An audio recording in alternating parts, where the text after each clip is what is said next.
Face front, true believers. This is Modular Media's No Prize Podcast, the podcast where we talk about Marvel comics, movies, merchandise, and more. I am your host, Chris A. Boingo Writer Gaston, and with me, as always, in the bullpen, the man who owns the new best Spider-Man figure of all time, the Vacuuminator. Gotta love DeMatteis 80s black suit Spider-Man. Mm-hmm. And this retro body, I doubted for so long, but this retro body is fucking incredible. I've never held anything more posable in my hand. I haven't messed with the retro body. I still only have Pizza Spider body, so... There's only two figures on it. This one and the original retro Spider-Man that looks like Romita Jr. Right. Who's the new... Vulcan. What? Vulcan is the new base body. He's going to be coming out in, I think, another 2 or 3 waves. But retro body seems to be like the big athletic character body they're going to be using going forward, which now that I actually own a figure on it makes me go like, Daredevil win. Daredevil win, Legends team. Give me a red costume Daredevil. And he just fell over because I'm shaking my table. Give me a red costume Daredevil on this body. Just picture that shit. Hey Drippy, it's cool that you're in the gym. Fucking get swole. Get swole. Do an extra couple gains for me, bruh. Here's the thing. I always thought that, to me, Daredevil's always kind of chunkier than Spider-Man.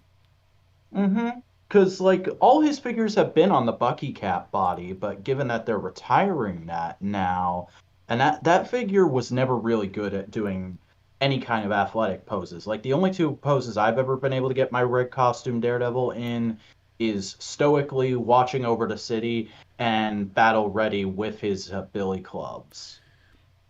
You know what? No, there's one version of Daredevil that is really, really good on that body. There needs to be more of you, Drippy. Nice. Toku fans said, touch grass. There's one version of Daredevil I say, like, no, it should be on a bulkier body and not be thin and lithe. Yellow suit Daredevil. Oh, yeah. Yellow suit Daredevil needs to be a fucking brick shithouse. Mm-hmm. Because that's boxer Daredevil. That's him going like, no, fuck you, I'm about to fuck you up. And I mean, like, that's one of the many ones they did on the Bucky Cap body, so if we never get a version of that, I'd be fine with that. I mean, that's the Daredevil I got locked away, so. But we're not here to talk just about Daredevil. No. We're here to talk about a variety of things, but first things first, we need to ask a very simple question. Are you giving your dog the invisible bone?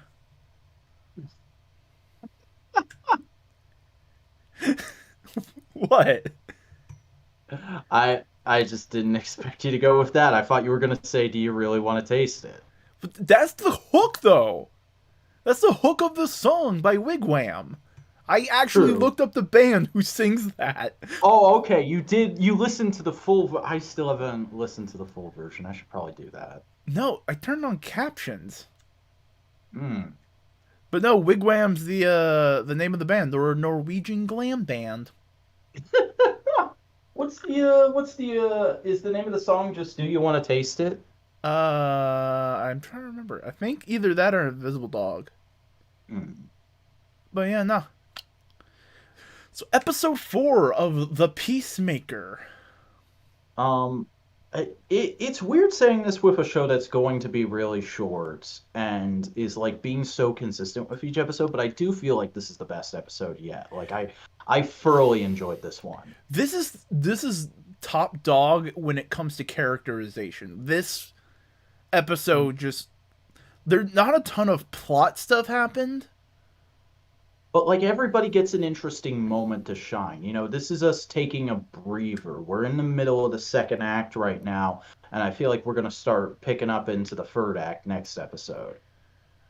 Also, yeah, and it's just like Peacemaker is wrapping his head around the actual mission that he has at hand and going like, all right, cool, I can do this now. I know what's going on. Until someone goes like, you don't know what's going on. God damn it. Also, your dad's in jail. What? Yeah, but he's a racist. He's still my dad. Mm-hmm. Such interesting portrayal of like family dynamics and dilemmas of the inherent love you have for a parent, but the realistic fact of who they are conflicting with that in this show. Like I joked with you before we went live, but this episode did remind me a little bit of some of the themes that are explored in BoJack Horseman. Yeah, I mean, it is all about like how depression affects your self-worth and your self-esteem, and how that inevitably leads to more of a cycle of self-abuse, essentially, and abuse to other people. Yeah, this is right there. I thought you might want to latch onto that, but no, like, god damn, John Cena knowing how to fucking act. It's almost like the scripts he was being given way back when weren't that good. It's amazing, really.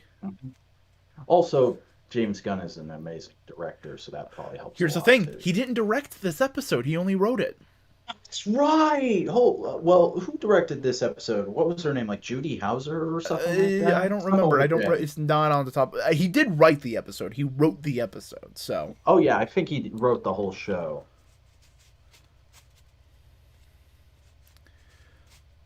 But no, like, it's getting to the point where he's actually embodying the character. I just don't see John Cena. I see him playing the character.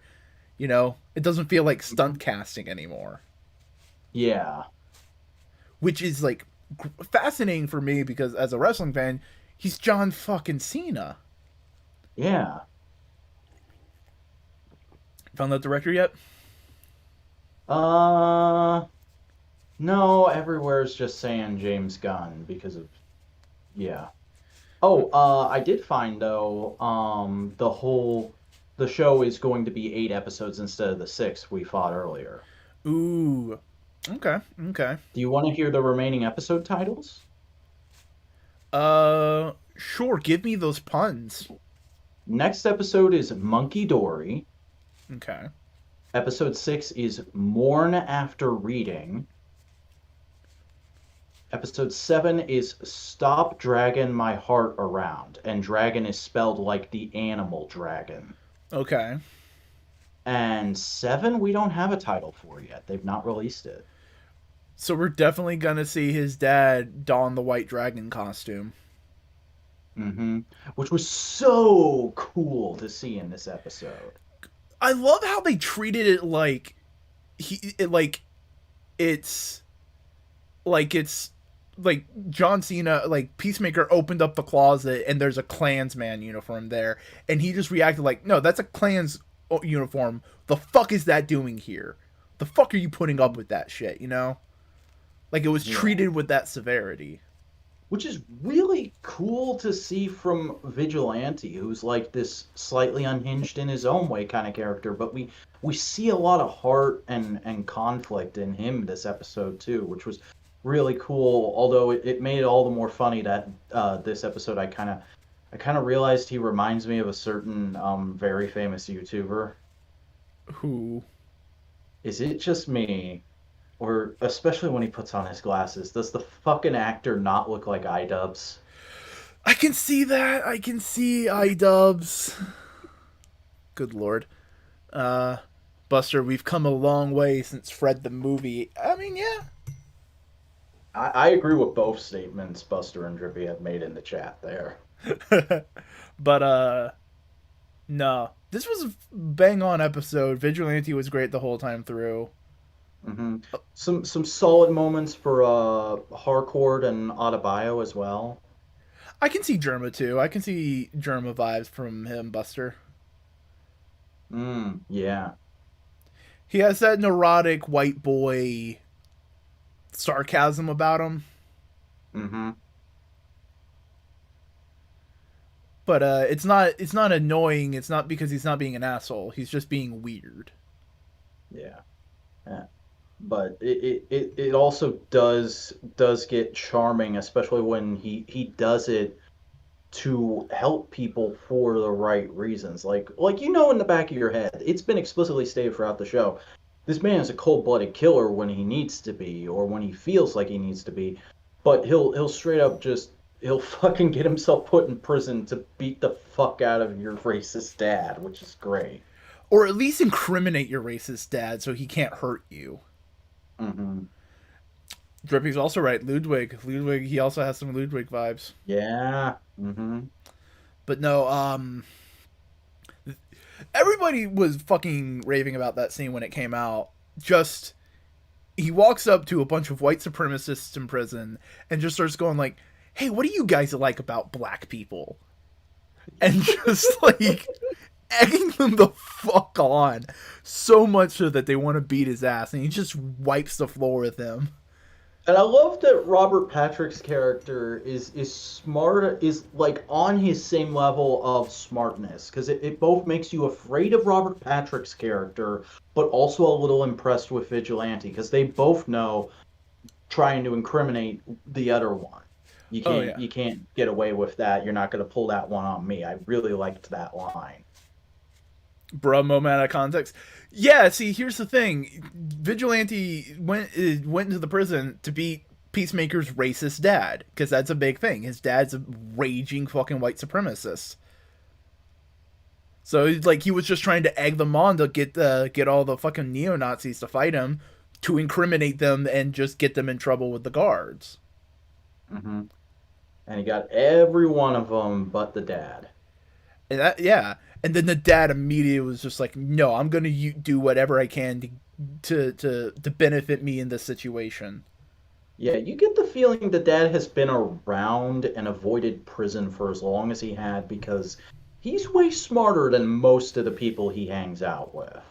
Mm-hmm. Especially with the scene where he's talking to Peacemaker or Chris in the prison as well. That scene had a lot of really interesting tension and kind of double-sided dialogue to it. Especially because Peacemaker was really trying to be genuine with his dad. Going like, I'm sorry this happened, but this is big, we gotta fucking deal with it, can you hold on? And he's just like, no, fuck you, I hate you. The wrong brother died. And it's just like, Jesus. And it's really impressive with Peacemaker, for like, you can tell he's heard all this before. Like he has a little kind of but it's not like it's not phasing him as much as it should, because he's desensitized to it. It's like you go and talk, hanging out, it's his dad, but it's for people our age, it's like hanging out with your racist grandparent. It's like, I get it, but whatever. You can't really hurt me, so I'm just gonna let you say what you want to say, because you'll be 6 feet under in another few years. So what the hell? It's also, he's desensitized to the abuse, and that's kind of like, that stunted his social interaction with people. That's why he has a hard time holding things back from like conversations. Your breasts look amazing in that shirt kind of comments. Yeah. Kind of thing. And he also is keeping things from the rest of the team. Like, and I think even Vigilante too, though he was in the cave with him, but the way they play it when he takes that bottle out of the suitcase kind of hit me like, oh, he's the only one who knows about that butterfly. Yeah, there's that. There's a lot of interesting things with that, because also the butterfly looks scared in the jar, but it looks more of like, I want to see what's going on with this dude, not in a malicious way, just more in a, the fuck's going on here kind of way. Yeah, because the butterflies were clearly blindsided by our team during the attack on the senator. Yeah. Which is interesting, especially with the reveal of Commander Man at the end there. I've got to wonder, because complete spoiler for the ending, if people listening haven't watched the episode yet, we find out the Commander is a butterfly, and I've got to wonder if there isn't like a butterfly civil war going on, and he's working for one side and the senator was on another.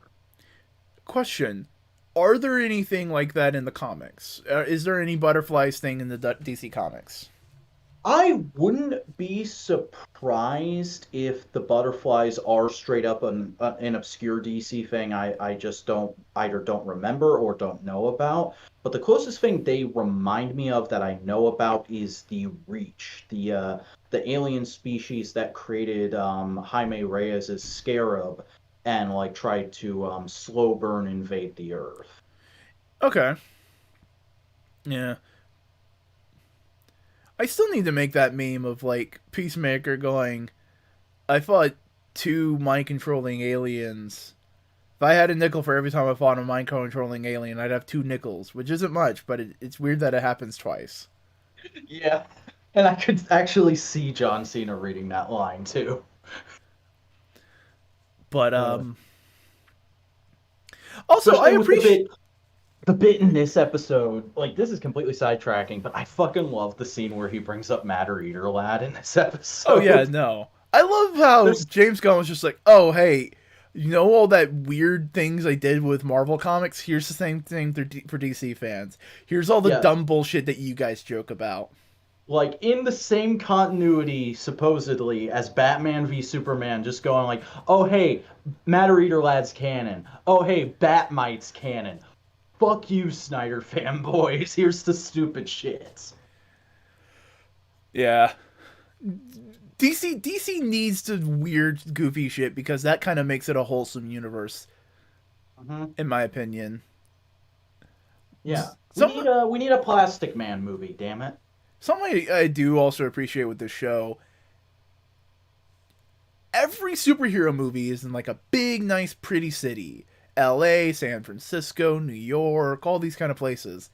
This is in the middle of bumfuck Midwest America. Yeah, like this feels like I could drive 20 minutes and be at the locations where they were shooting this. Yeah. Like, the goddamn climactic fight of the episode is in a parking lot. Mm-hmm. Like, not a fancy park, just a parking lot. Like, this is the mundanities of the world that they live in, you know? Yeah, a parking lot that's like behind an abandoned business complex. Got a dozen of those everywhere. Yeah, which is just fascinating.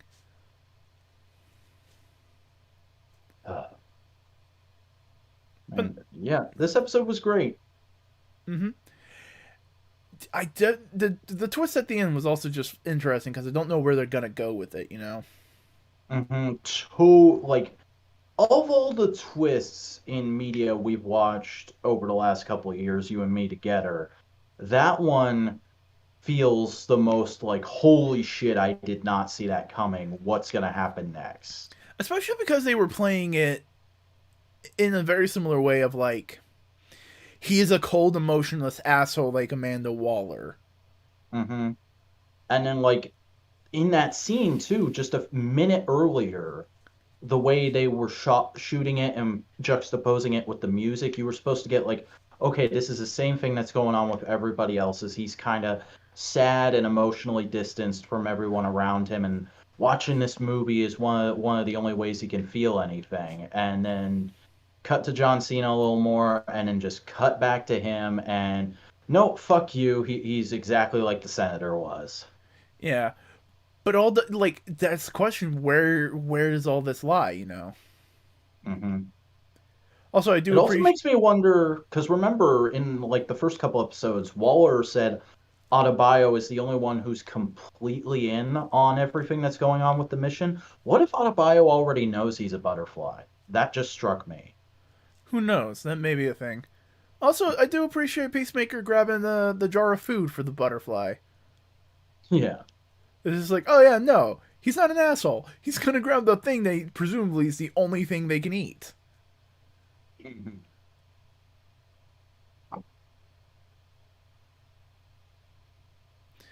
I can't think of anything much more to say about this. No, this continues to be a really good character story of a bunch of misanthropic assholes with hearts of gold. Mm-hmm. Speaking of misanthropic, the best bromance in animation I've seen in a while.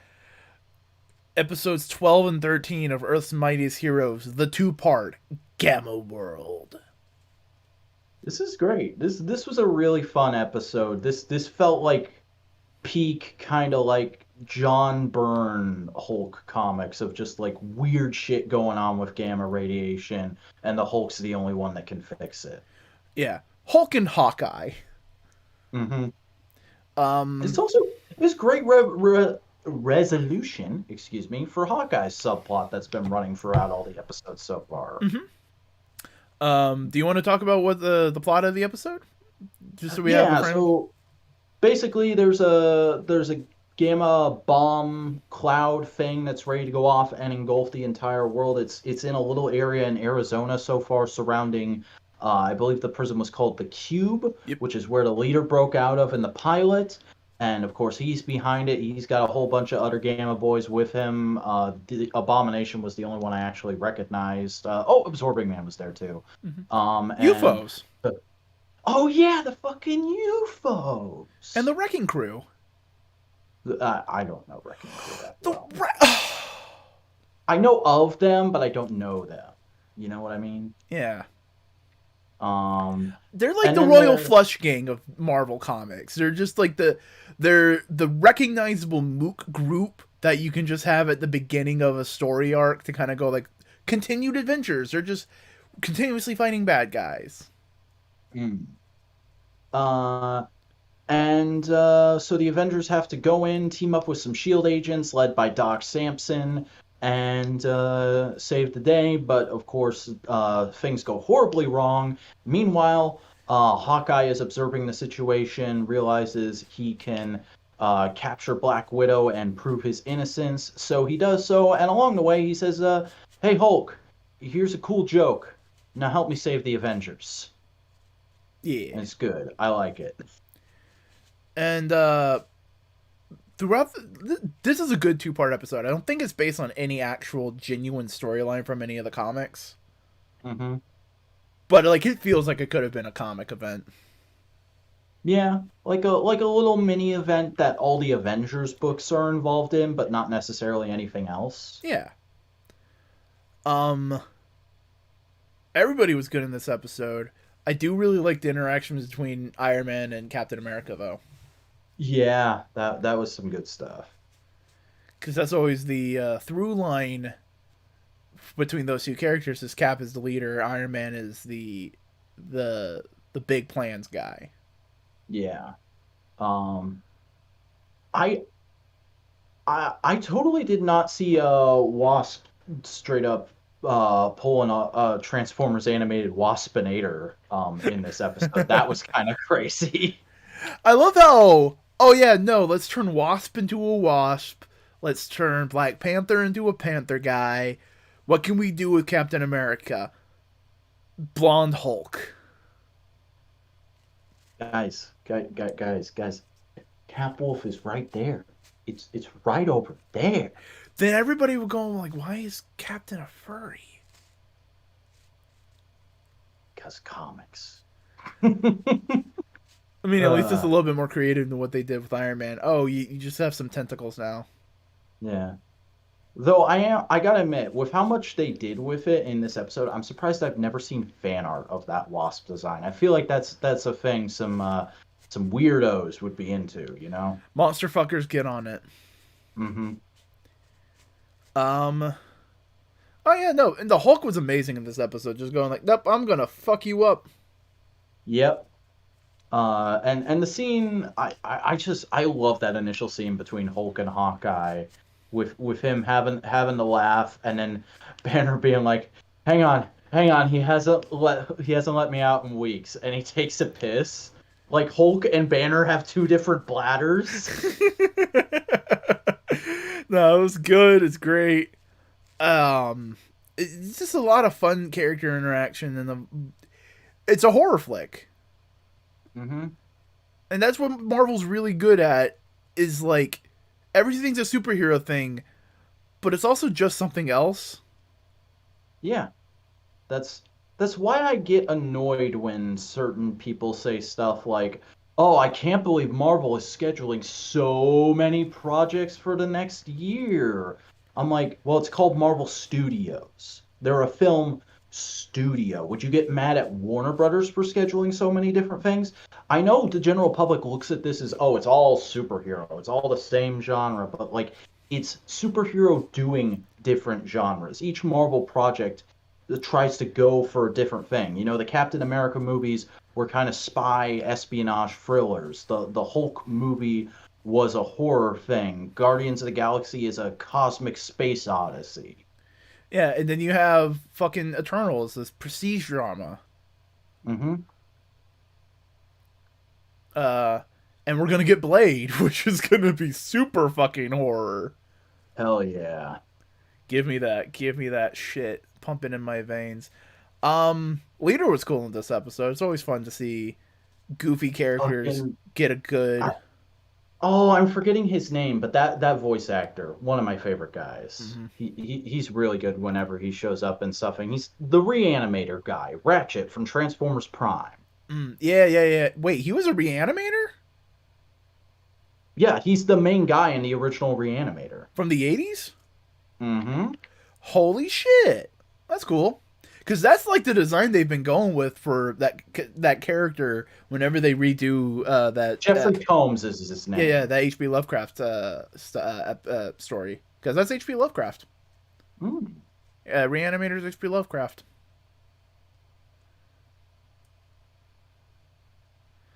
Kind of fits for Leader then. Yeah, no. Anything else? This was the first episode I went like, this is a very toyetic show. Like, I'm surprised there wasn't a major line of toys going alongside this show. Yeah, because I think wasn't this show on the air at the same time, or like at least towards the end of Superhero Squad? Yeah. That was the main Marvel Kids line at that time, so it may have been like we don't want to overload the toy shelves kind of a thing, because I can't remember if Legends had just come back or if it was like a couple of years before that. Well, this was 2010, 2011. Okay, no, it was a while before that, because Marvel Legends officially came back in 2014. There were a few like 2-packs and things that would sporadically hit Toys R Us before that, but Hasbro didn't officially bring the line back until 2014. Yeah, but like you look at the way the Leader was designed, he looks like a toy. He's portioned off to be like a toy. I mean, the Marvel Legends Leader figure that came out a few waves ago does look a heck of a lot like this show. Yeah. Also, really good version of the classic Hawkeye costume. Yeah, this is probably the best portrayal of it I've ever seen. Like, it's one of those costumes where it's like, I don't hate it, but it definitely has not aged well, and I don't think modern art ever does it justice. But I mean, this version looks cool. Like, I can understand why this version works. Yeah. So, in the meantime, we have some news to go through, sir. We sure do. You know what we got to talk about? Is it White Batman? Better Batman. We got to talk about Better Batman. White Batman is here, and it looks pretty good. I'm pretty sure this trailer is only showing us like the first episode and most of the second, and some of the second though. Yeah, and it's only focusing on one of the alters of the system, which is Steven. Yeah, Stephen Grant, which somebody on Reddit pointed out is Cap's first and second name. I never knew that. Or first and middle name, I mean. Yeah. Because he's Stephen Grant Rogers. Yeah, but this is Stephen Grant. In the comics, he's the billionaire character of the system, with Mark Spector being the mercenary, and what's the other civilian identity? I don't know. I can't. He was a cab driver. I know that. But this definitely feels like they're really diving into the DID stuff with the character.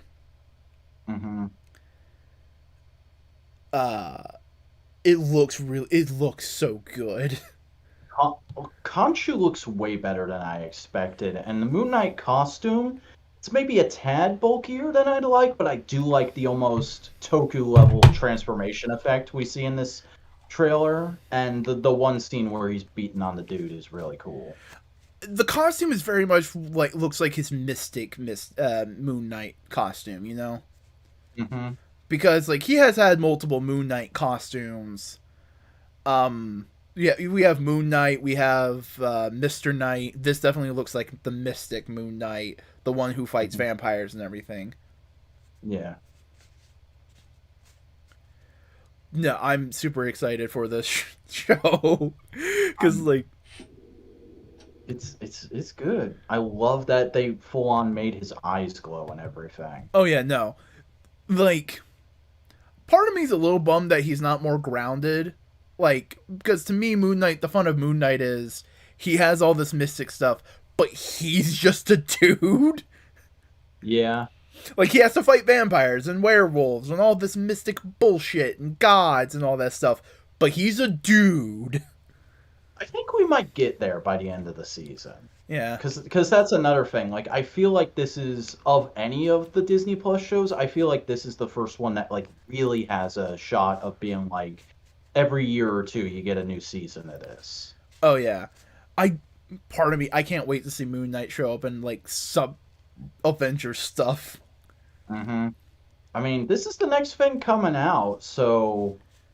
Oh, man. It's slightly possible he could show up in Multiverse of Madness. Well, it's very possible he's going to show up in a Midnight Suns project if they get something like that going. Mm-hmm. Because we got Black Knight, we got Blade. They're doing some stuff. Moon Knight is very possible part of it. There's always the chance Elsa Bloodstone could show up in that Blade movie. God damn. Who would you cast as her in the current landscape? I don't know. Because I want to say, frickin' Kieran Gillian, but she's already in the MCU. Yeah. Ooh, you know what would be just fucking hilarious for names alone? Emma Stone. That'd be interesting. She could do it. She could pull it off. Yeah. She has that sassy nature. Mm-hmm. That not give a fuck nature. Yeah. They could bring her in as that. There's also ever since No Way Home, there's been a ton of photoshops of her as Spider-Gwen. Oh yeah. Can't remember her name. Who played Hermione in the Harry Potter movies? Emma Watson. If Emma Watson's up for it, that could be fucking interesting. Seeing Emma Watson just swear up a storm. Mm-hmm. Really fuck with all the guys who grew up lusting after her. Yeah, and just make her the hard ass bitch you don't want to fuck with. Mm-hmm. And if you do that, if you do that kind of casting, whether it's Emma Watson or some other actress like her, you have to have her introduction in the movie be her coming in, saving Blade's ass, and crushing a vampire's balls or something. That, and eventually there has to be a scene where some magic shit's going down, and she just goes I fucking hate magic. Yeah, just pulls out her shotgun. Bomb in the movie. Oh, that'd be great. Okay, what if they actually do the story of the Midnight Suns? What is the story you're referring to exactly? The first appearance of the Midnight Suns, the run I have, which is basically Lilith is on Earth and is trying to raise up a demon army to take over. That's basically it. And they have to build up the Midnight Suns to fight her. And what if they're fighting Lilith and you see Blade and Moon Knight and Doctor Strange and fucking Black Knight and Elsa there. And everybody's going off, and Elsa just pops a shotgun shell to her head. It's gone, it's destroyed, and goes there we go. Guess the job's done. And it starts scrolling back, and I fucking hate magic. I'd be down. Also, hey, another lady villain. Can't get enough of them in the MCU. Mm-hmm. So many girl bosses in the MCU, and we still haven't. Somehow, we still haven't brought in Sin. What is going on? Mm. Get me Nazi daughter. Let's go. Oh, buddy boy. Oh man. And cast someone really hot as her, just so I can see all the conflicted fanboy posts. Oh no, there's going to be so many non-conflicted fanboy posts, and then that's when you know when to block them. Yeah. I'm kidding. You can lust after baddies because they're fictional, but not after the real ideals. That's the difference. Yeah. No, I'm excited for Moon Knight. I am genuinely over the moon. It's gonna be a good time, and like now that I know Peacemaker is 8 episodes, might actually be like we can go straight from Peacemaker into Moon Knight. Oh yeah, because it's March 30th. Is when Yeah. Moon Knight's dropping on Disney Plus. Well, let's see. One more. It's one episode a week from now on, so we'll have the first couple weeks of March. We'll have off from new releases. Moon Knight will also be a good test marker for how dark Disney Plus will let the MCU get on their platform for a certain lawyer in New York. Yeah, if it gets as dark as it's willing, as it looks like that trailer is willing to get, we might actually get, we might get a proper revival of Netflix Daredevil. And Punisher, because John Bernthal basically said like he's willing to come back. Mm-hmm. John Barenfall on Twitter at Kevin Feige, tag me in, coach. Yeah. Oh man, that's how Multiverse of Madness ends. Punisher just snipers Evil Steven from across the hallway. God damn. Punisher is always going to be a fun, an interesting thing to do with today's climate. Because when they did the Punisher show, the Punisher stuff didn't have the baggage it does right now. Mm-hmm. Which is a shame. God, John Barenfall is Cosmic Ghost Rider. Imagine. Oh God, that'd be fucking. And it's going on at the same time as they're introducing MCU Johnny Blaze too. That'd be fucking wild. I still think Keanu Reeves would be great as Johnny Blaze. Mm-hmm. And Norman Reedus as Danny Ketch. Them as brothers? Come on. Mm-hmm. The one sad thing about Moon Knight has come to light. Gaspard Ulliel, French actor in Moon Knight, has passed away at 37 after a ski accident. Yeah. Apparently this guy was going to be playing a like secondary villain for the show, a more obscure bad guy from the comics than the one Ethan Hawke is playing. Ethan Hawke's a very obscure villain, though. He appeared in one comic, which is interesting. And it definitely sucks. Like just because like A, guy died, and B, who knows what future plans they had for him. Like looking through this guy's filmography, he's a huge star in France, but pretty much just there. So this could have been like his chance to break into foreign markets. And really sucks that he died so young and like just when it seemed like his career was going to take off. Yeah, it's a shame. Here's hoping they get a big, nice dedication to him in the credits. Oh yeah, that's gonna be the first episode. Mm-hmm. But hey, guess what we got? Toy news? Rocketeer is gonna be coming back in comics soon. Oh shit, dog! He says as if he hadn't already read this article. I just forgot about it. But no, Rocketeer's about to hit an anniversary, so IDW, I think, is bringing it back. Yeah. It's always fun to see good old classic Americana stuff like that. Mm-hmm. I've honestly got very limited experience with Rocketeer. I've watched the movie in bits and pieces over the course of my childhood. I've never sat down and watched it all the way through.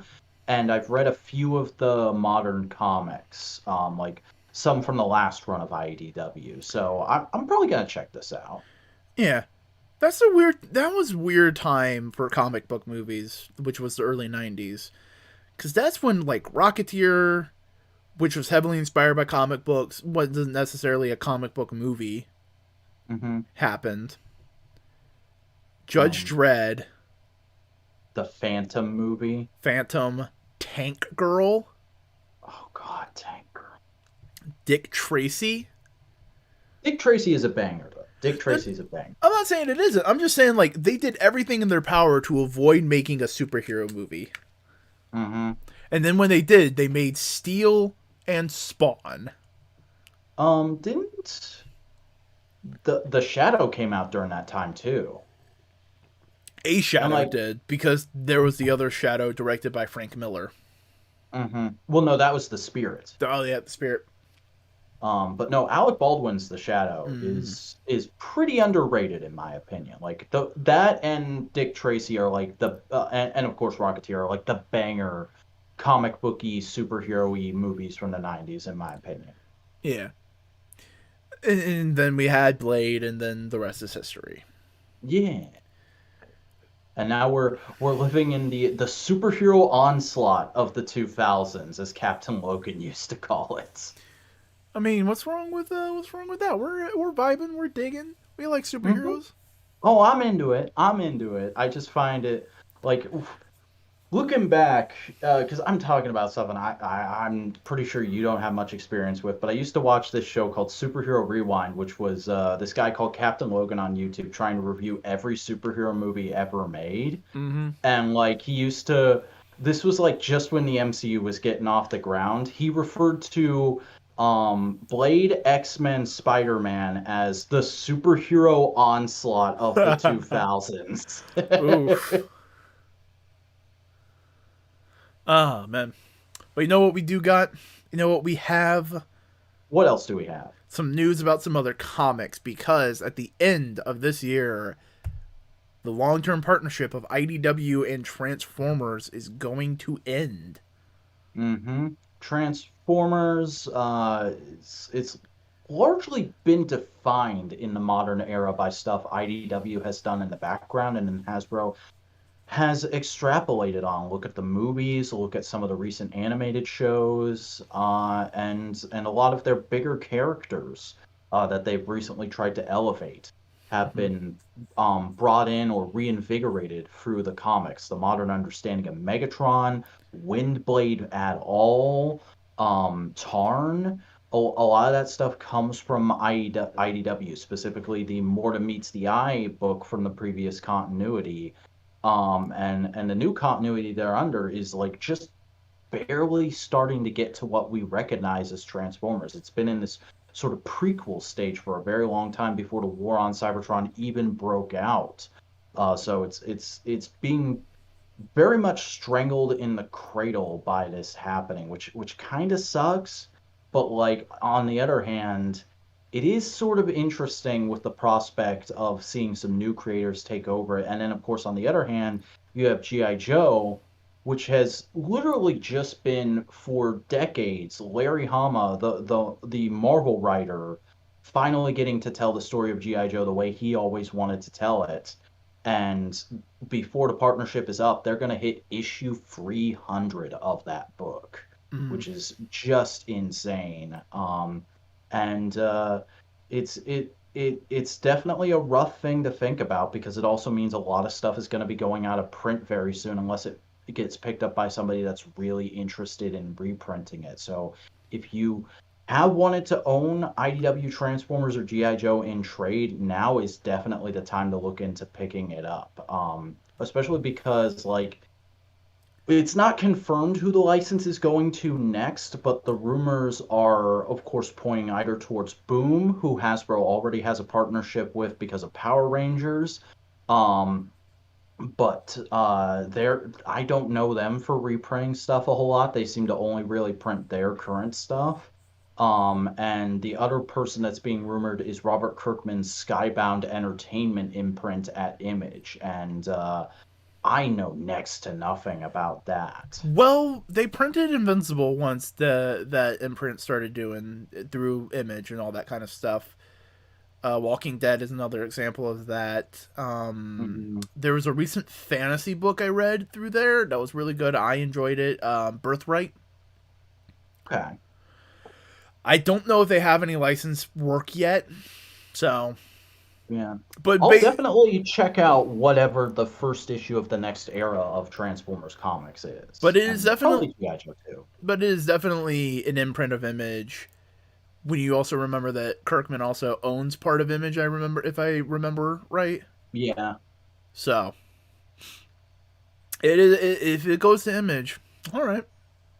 It also like just really it makes you want to wonder what's going to happen to IDW going forward as a company, because they've had some turbulent times behind the scenes over the last few years. A lot of shakeups in terms of executives and things. And Transformers and G.I. Joe is like 2/3 of their bread and butter. The other third is Ninja Turtles. It may be getting a little bit different than now, because remember, IDW is Sonic. Mm-hmm. Yeah, they have Sonic, and they also have My Little Pony and Dungeons and Dragons, so they can still do stuff with those things. So like, it's not like the end of the world for that company, but it definitely is going to massively impact them, I'd say.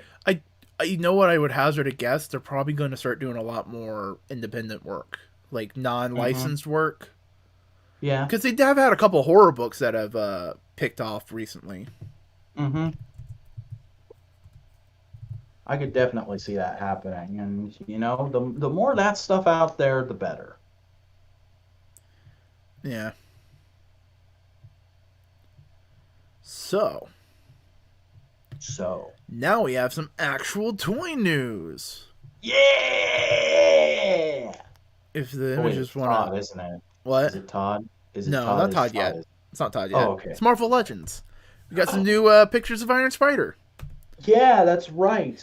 Your boy D Amazing on Instagram, one of the most popular figure photography creators, was gifted the prototype, pretty much finished prototype for the new Marvel Legends Iron Spider, and got to do a reveal video and photo set for it. And this thing looks amazing. It's got this gorgeous glossy paint job. It's on the retro body, I believe. And the arms are actually articulated. There's ball joints on each individual piece, and it just looks like a joy to pose. I really like. This isn't a costume I've ever really been in love with, but man, this figure looks great.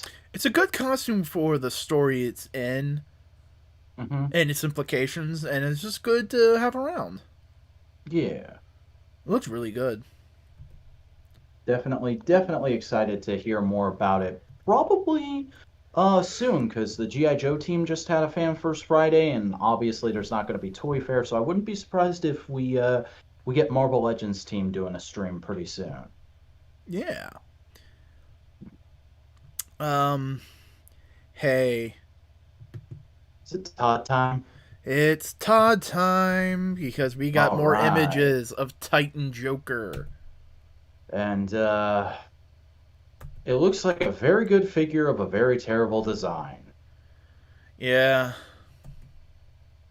I mean, I get why this thing exists. They didn't really know a good way to give a satisfying boss fight at the end of that first game, but good God, do I hate the design from a aesthetic standpoint, and I hate it from a character standpoint.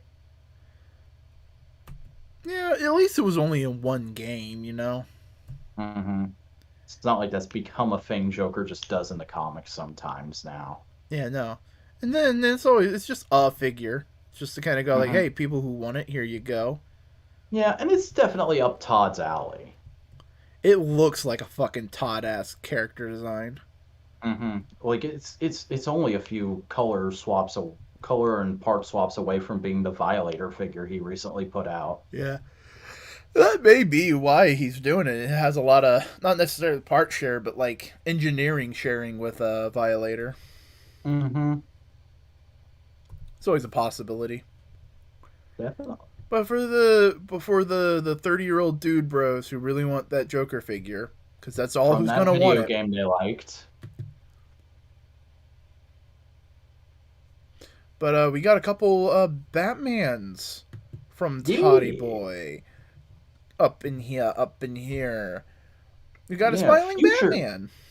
We've got Future State Batmans. I'm not super familiar with Future State, but I have seen these designs on promotional stuff from it. So, like, I'm not huge into the cobbled together look of what is this one specifically. This one's Dark Detective. Yeah, Dark Detective ain't my favorite. It kind of reminds me of the nightmare sequence from Batman v Superman, if I'm being honest, but it's not a bad look. And then I believe this is the next Batman. I like occasionally covering up the mouth plate or the mouth hole on Batman. It looks solid. Yeah. Oh, morning, Aki. Yo, morning. How you doing? We're looking at Batman. Look at these Batmen. They're Batman. Batman. Yeah, they look cool. Solid variants to keep the main character in the line. Yeah. I mean, it's kind of, to me, it's like the same kind of vibe of like, I'd be showing off a random ass fucking Wolverine variant and going like, oh man, it's fucking Wolverine though. And you'd be like, yeah. It's a Wolverine. Sure is a Wolverine. I mean, this line is really towing the line between Marvel Legends constantly doing Spider-Man and Wolverine and Deadpool to keep figures everyone wants to buy on the shelves, and Mattel in 2000X doing He-Man and Skeletor over and over again in variants that make no sense to keep those figures on the shelves, which killed that line. Yeah. They're fine, you know. Mm-hmm. But this actually next two, I would go so far as to say these actually make sense to have kind of floating around right now. Mm-hmm. Batman of Zur-En-Arrh. Yeah, fucking get that Morrison representation in, boys. It's so fucking wild. It's great. Mm-hmm. I love that they even made new boot pieces to represent the weird laced up boots he has for that design. It looks good. It looks wacky. If you squint, it looks like the Golden Age version. You can just use it for that. Mm-hmm. And then we have a Crime Syndicate Superman. Ultraman. Oh, my favorite tokusatsu character, Ultraman. Am I wrong? Is he not Ultraman? No, he's Ultraman. He is the Ultraman of DC Comics, which they now refer to as Crime Syndicate or Earth-Free Superman, in order to avoid a copyright conflict with Toho. Or Subaraya, excuse me. So it's a similar situation with, like, Shazam? Yeah. Like, they can say it in the comics, oh, you're Ultraman, but outside on promotional material. Yeah. But the other big thing about this is it looks like this is going to be a whole wave of Crime Syndicate figures. And the Build-A-Figure for the wave is Starro the fucking Conqueror. Hell yeah. Todd, you have done everything but the one specific thing you need to do to get me into this line. Is that one specific thing, Supergirl?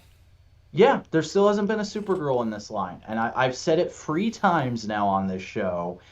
Whoever does a Supergirl first, be it Mezco 112 Collective, Medicom MAFEX, or Todd DC Multiverse, that'll be the modern DC line I cave on.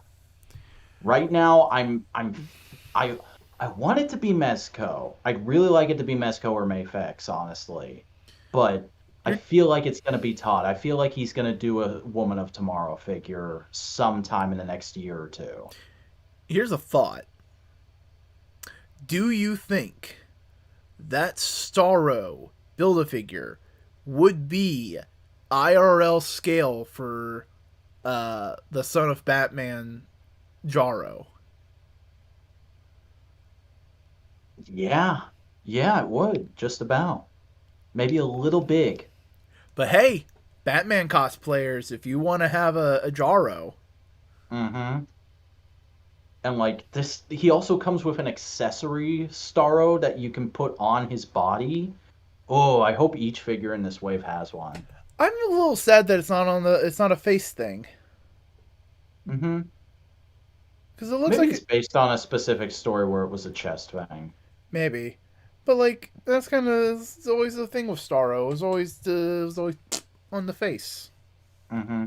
The only time I think we've ever gotten that in toy form was the oh, I forget the name of that line, but there was like a 3 3/4 inch scale Mattel line, and there was an SDCC box set of the Justice League and a Starro based on that first issue. Hmm. But next we have the man butt. We got Hush Nightwing from MAFEX. Yeah, this figure looks incredible. There have been like probably a dozen Nightwings over the last 10 years from various lines. This is the only one that's like, yeah, that's my mind's eye of Nightwing. It's a I good really Nightwing. want this figure. I really want this figure now that it's been revealed. And I also, now that it's been revealed, I really want Mafex to do a Daredevil. You don't even have to change that much to do Daredevil. Mm-hmm. Just new head sculpt and that's it. You're good. Change the paint scheme. Oh yeah. Like just some of the poses he does, the freaking club twirling hands, such a perfect choice. Oh yeah. No, like the props choices was just amazing on this too. Like and the face sculpt in particular is what impresses me the most because like Dick has a very distinct kind of very classically masculine but still soft looking face, and most figures in the last 10 years have like gotten it weird and mushy or way too pretty boy looking. This is just right. This is my mind's eye of Dick Grayson. Dick Grayson looks like he needs to look like he's on the cover of a Harlequin romance novel. Mm-hmm. And this one gets it. This one's pretty close. Also, good sculpting on the butt. Always a needed thing for Nightwing.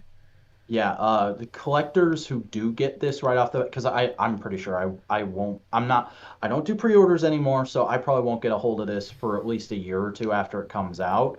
But people who are getting it right away, you have one assignment, and that is to take a picture of it twerking as soon as you get it out of the box. But it looks really good. But I do think that's it for the toy news. Yes, sir. Don't you patronize me. Well, there was no Marvel MAFEX reveal this week. No. Instead, we got a reveal of a figure of the greatest actor of all time from the greatest movie of all time.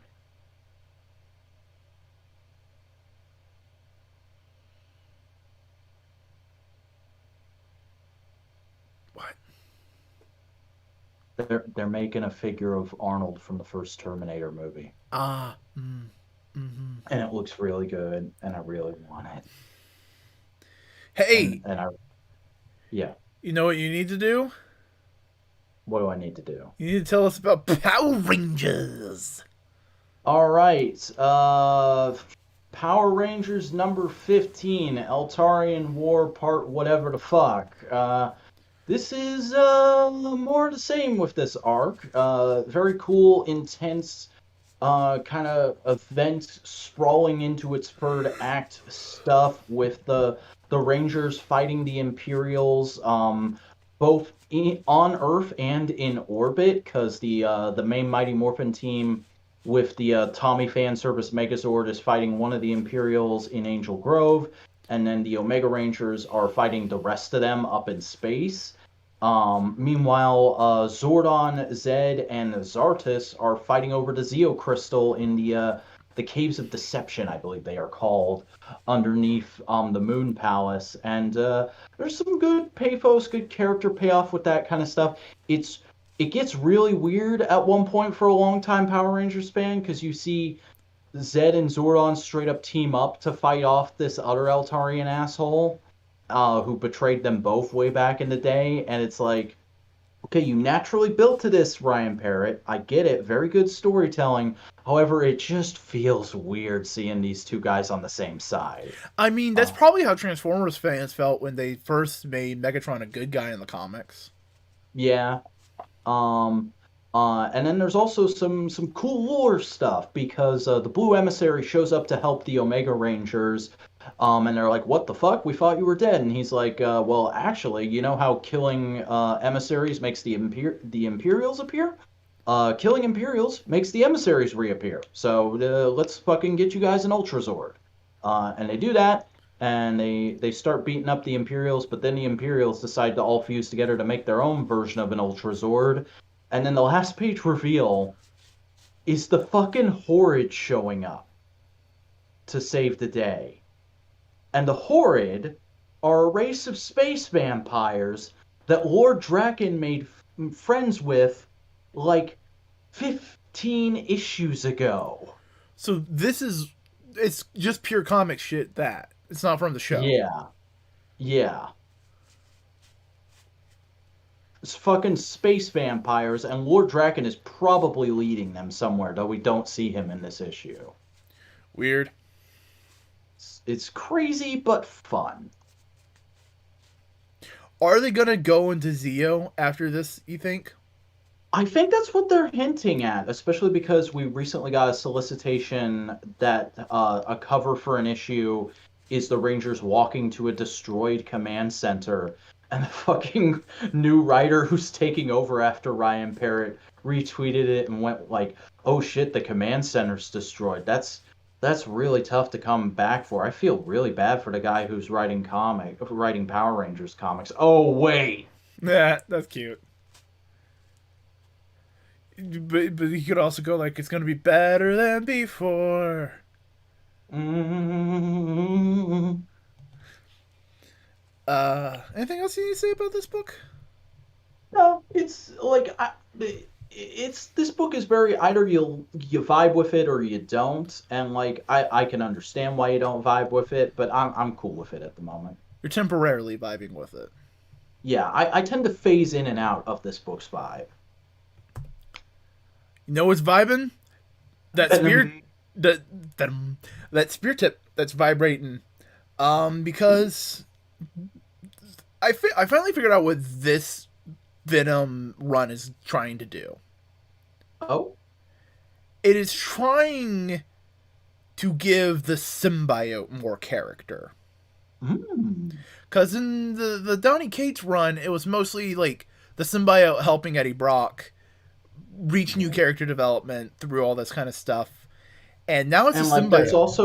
There's also the fact that like the symbiote has become like a fan favorite character via the movies. He's not the movie version though. They're not trying to make him movie-like. Okay. He is very much the same Venom we had in the Donny Cates run, but the big thing is he's now separate from the hive mind. He's his own person. He doesn't have to worry about the rest of the symbiotes whatsoever. And he is trying to figure out what does that mean for him as a person, as a character. And he's going like, do I need Eddie Brock? Do I need this? Who am I without Eddie Brock? Who am I without all this stuff? What is this? All this kind of stuff. Because in this issue, he's realizing that Dylan's in trouble and he needs to go help save him. And he kind of has an internal monologue of like, it hurts because when Dylan looks at me, he expects his dad to be inside, but he's not. And that hurts because I care about him, but also like I don't know why I should care about him. He's Eddie's kid. He's not. I have no relation to him. What is he to me? And he had the thought of like, He's wish you. What? Your nephew, Venom. Nephew, stepson, some variety of that. And what the symbiote says is like, I wish Dylan could see the parts of his dad that were left in me. Basically, I wish he could see how his dad has impacted me. Mm-hmm. How much he's impressed onto me as a person. So, Dylan's in a facility being run by Liz Allen because remember, she is the CEO of Alchemex. Yes.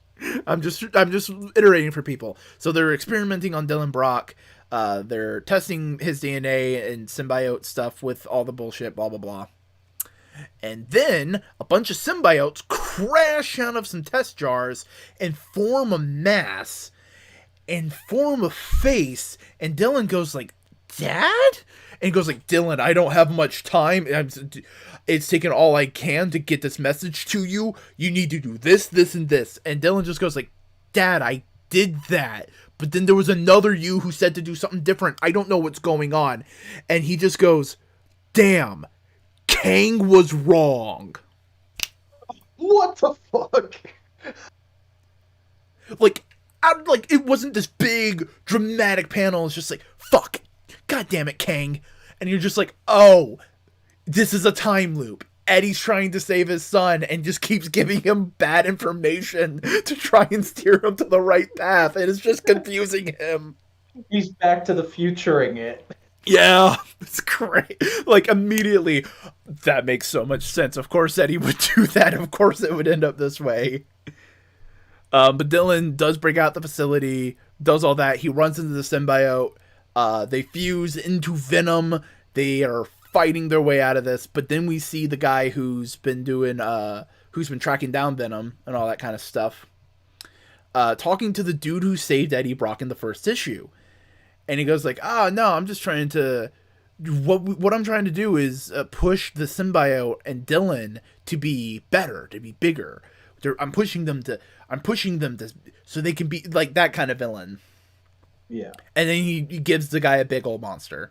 So they're going to fight a big old monster in the next issue. Sick. Yeah. It's good Venom shit.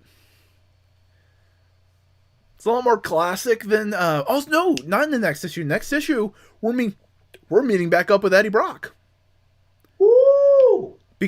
Because the cover had Venom Knights on it. Nice. Hey, you want to tell me about Wonder Woman? Yeah, Wonder Woman Evolution is taking an interesting turn, because this issue opens up with some flashback stuff to Wonder Woman fighting in World War II, and all the while she's just talking to these deities that you see on the cover and just going like, I know this is a simulation and I don't get the point. Why are you putting me through this memory again? And they're just going like, we want you to remember how bad humanity can be and understand why we're putting it on trial here via you. And she's like, okay, but I still don't understand why me or why you're even the people judging humanity right now. And then fucking Silver Swan shows back up and attacks her in the present. And she gets thrown into a flashback of how Silver Swan got her powers, which is that Diana couldn't save her during a battle with Major Disaster, who is a DC character I have not seen in a long time, so I popped big for.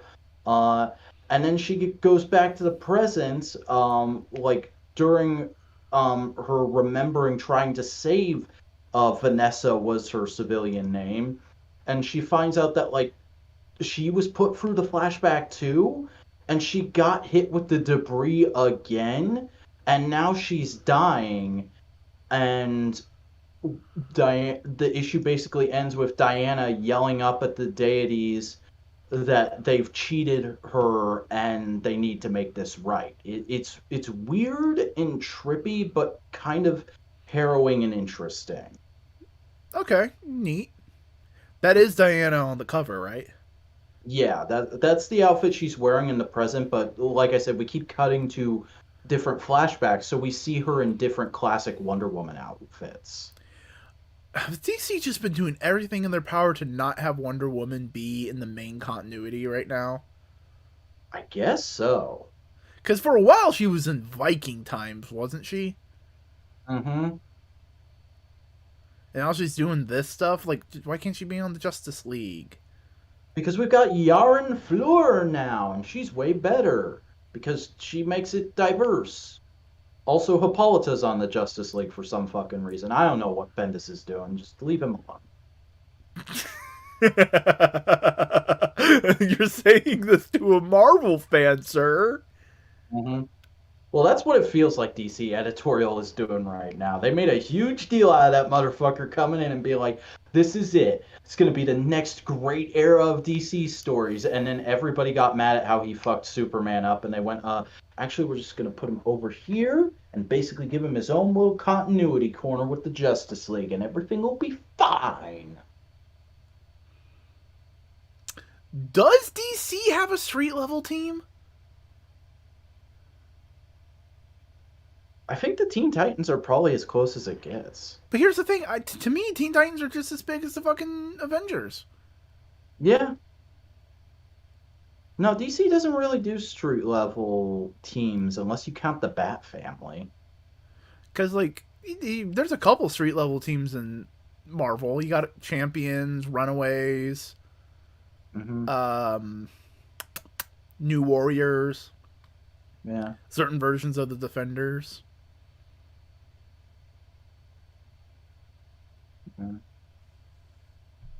Maybe Justice Society you could count as that? Maybe.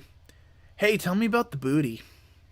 The booty is a solid issue this week. It's not the absolute best this book has been, but it's a really cool, just kind of done in one of resolving the big fucking problem Tom Taylor made for himself of, there's a price on Dick Grayson's head, and of course people are going to try and collect on it. And of course Nightwing's biggest fucking villain, I can't believe it's not the Kingpin, Blockbuster, is going to try and capitalize on that. So this issue, Dick's got a big old speech commencement ceremony for the founding of what's going to be the headquarters of the Alfred Pennyworth Foundation to attend. He's going to be one of the guys to break ground there, and so we see in the beginning of the issue that Blockbuster is hiring Gun Bunny and Gunhawk, two semi-obscure DC assassins. I've only seen them in like group shots before, so it was neat to see them actually be villains of an issue for once, to assassinate Dick. And we immediately cut over to the apartment where we see the domestic bliss that Barbara and Dick are having right now, but also that like Barbara is way better at managing shit than Dick is, because he's just like, oh, it'll be fine. I gotta go to it. Don't worry about it. I know there's a price out on my head, but I gotta make an appearance. It's my foundation. Don't worry about it. It'll be fine. Also, look, I got you and the dog breakfast. Aren't I a great boyfriend? And she's like, God damn it, you're adorable, but you're an idiot. So I'm gonna make a few calls and I'm going with you. And he's like, you don't have to. And she's like, but I will. It's like, okay. So we're there and we're watching him give his big speech, and there's a really cool moment at the end where one of the orphans that the foundation is made to benefit there's like a group of them standing off to the side as he's giving his speech, with the mayor, who remember is his sister, and there's a cool little moment at the end where he's like, he just hands the shovel that he's supposed to use to break ground to one of the kids, and they're like, why? And he goes, it's your space. I can't pronounce that kid's name, but he just basically says, it's your name, you should do the honors. And the kid goes, you want me to dig a hole? And Dick goes, it's a ceremonial thing, you don't have to dig a hole. So the kid starts breaking ground, and we see a shot get fired, and fucking Starfire grabs the gun and breaks it in half. And then Donna Troy is there as the villain is trying to run away, Gun Bunny. And then we cut to see Beast Boy is disguised as a hawk watching for Gunhawk, and he sees him lining up to take the shot. And then Wally West Flash zooms in and grabs Dick before the bullet can hit him. Nice. So the whole fucking Teen Titans came out to protect their boy. And then there's a great little bit where they're off in an alley after he saved him, and Wally just puts Dick down for a second and says, sorry, do you prefer cradle or piggyback? And Dick goes, I mean, neither are that dignified. And he goes, but you're going to have to choose one. And then we cut away to something else for a little bit, and then we cut to Dick and Wally arriving at Mr. Terrific's headquarters, and Mr. Terrific is like, chose the piggyback, did we? Definitely the preferred option. Does he still have the Terrifics? Does he still have like Plastic Man and Metamorpho with them? I mean, he might, but they're not in this issue. Okay. I really enjoyed that. I enjoyed the Terrifics while I was reading it.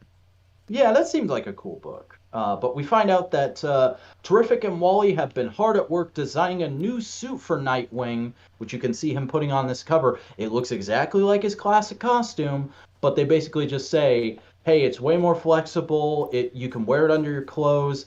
It's bulletproof, and it should stop most knives. So you can wear this, and people won't have to constantly save your ass from assassinations. Anyway, want to go beat up the goons that are now storming your dig site? And he's like, fuck yeah, give me a second to change. And so then we get a fun montage of the Titans beating up goons together. And then the everyone but Dick, because you get the impression they just kind of say, like, okay, we're going home now. And then everyone but Dick just shows up in Blockbuster's office and is like, yo, he's our boy. You lay off our boy, or we're going to have words. And he's like, you're coming into my office illegally. You're trespassing on my office. I have every right to... And then Starfire just steps up to him and goes, to what, Roland? You've confused being large and cruel with being powerful. Would you like to test this? And fucking Beast Boy just goes, you should definitely test it. It would be hilarious. And then they leave. And then there's a little stinger at the end of the issue, which is just that, hey, Heartless is still out there, and he's pissed that somebody tried to take a shot at Dick Grayson before he could. Was there any weird tension between Starfire, Barbara, and Dick? No. You get the feeling that Dick and Corey are pretty platonic at the moment. Okay. Which is fine. You know, as I've said before, I ship Dick with both Barbara and Corey, so whatever the writer wants to do is fine. Although, you know, I would like to see DC grow some balls and just fucking Cyclops, Wolverine, Jean Grey that shit. But let's not keep that the only form of polyamorous representation in comics. That it shouldn't just be one dude and two gals. It just so happens that because of harem writing for so many years, that tends to be the easiest solution for everything. Yeah. So I can definitely see Dick, Barbara, and Starfire getting along with that. I feel like Barbara would be a little uncomfortable for like the first month, and then she'd be like, fuck it. No, here's the thing. Polyamory is all about like fucking communication. And Barbara would be like she would be the one making sure everybody's putting in their Google calendars when they're going out, who's hanging out with who. Yeah, you know what? When you put it that way, she'd be the one to propose it. Actually, she's like, "Look, this would be so much more efficient." And they're like, "You sure you don't have a problem with us fucking?" And she's like, "Do I get to watch every once in a while?" I mean, we're gonna be in the same bed. I assume I'll be involved too. Yes, let's schedule this shit. They could actually be like a genuine like relationship anarchy polyamory. Just like one person can have 5 different people they're dating at once and then just hang out. I mean, I would want that to happen just for the issue when Bruce finally finds out and he's like, I don't understand it, but you're my kids and I love you, so fine. No, here's the thing. I imagine Bruce's response would be, Dick, I can't even hold on to one relationship for more than a few months. How the hell are you holding on to 5? And Dick's just like, I hit different. I hit different, Bruce. And he's like, Stephanie, what does that mean?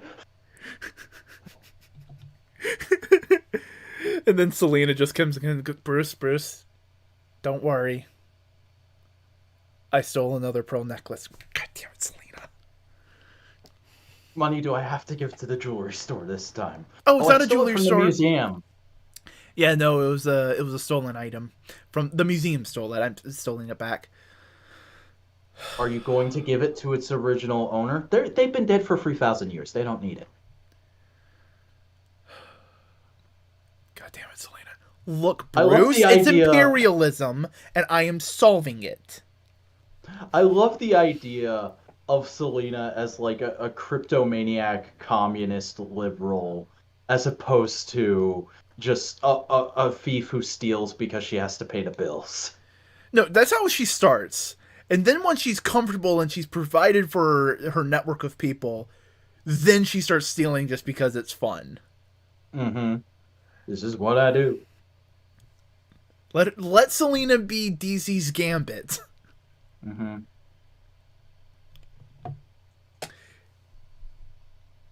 Fuck him, even make her from Louisiana. You can do it. Make her Creole. We've changed Selina so much over the years. I don't think that would be a big problem. Yeah. No.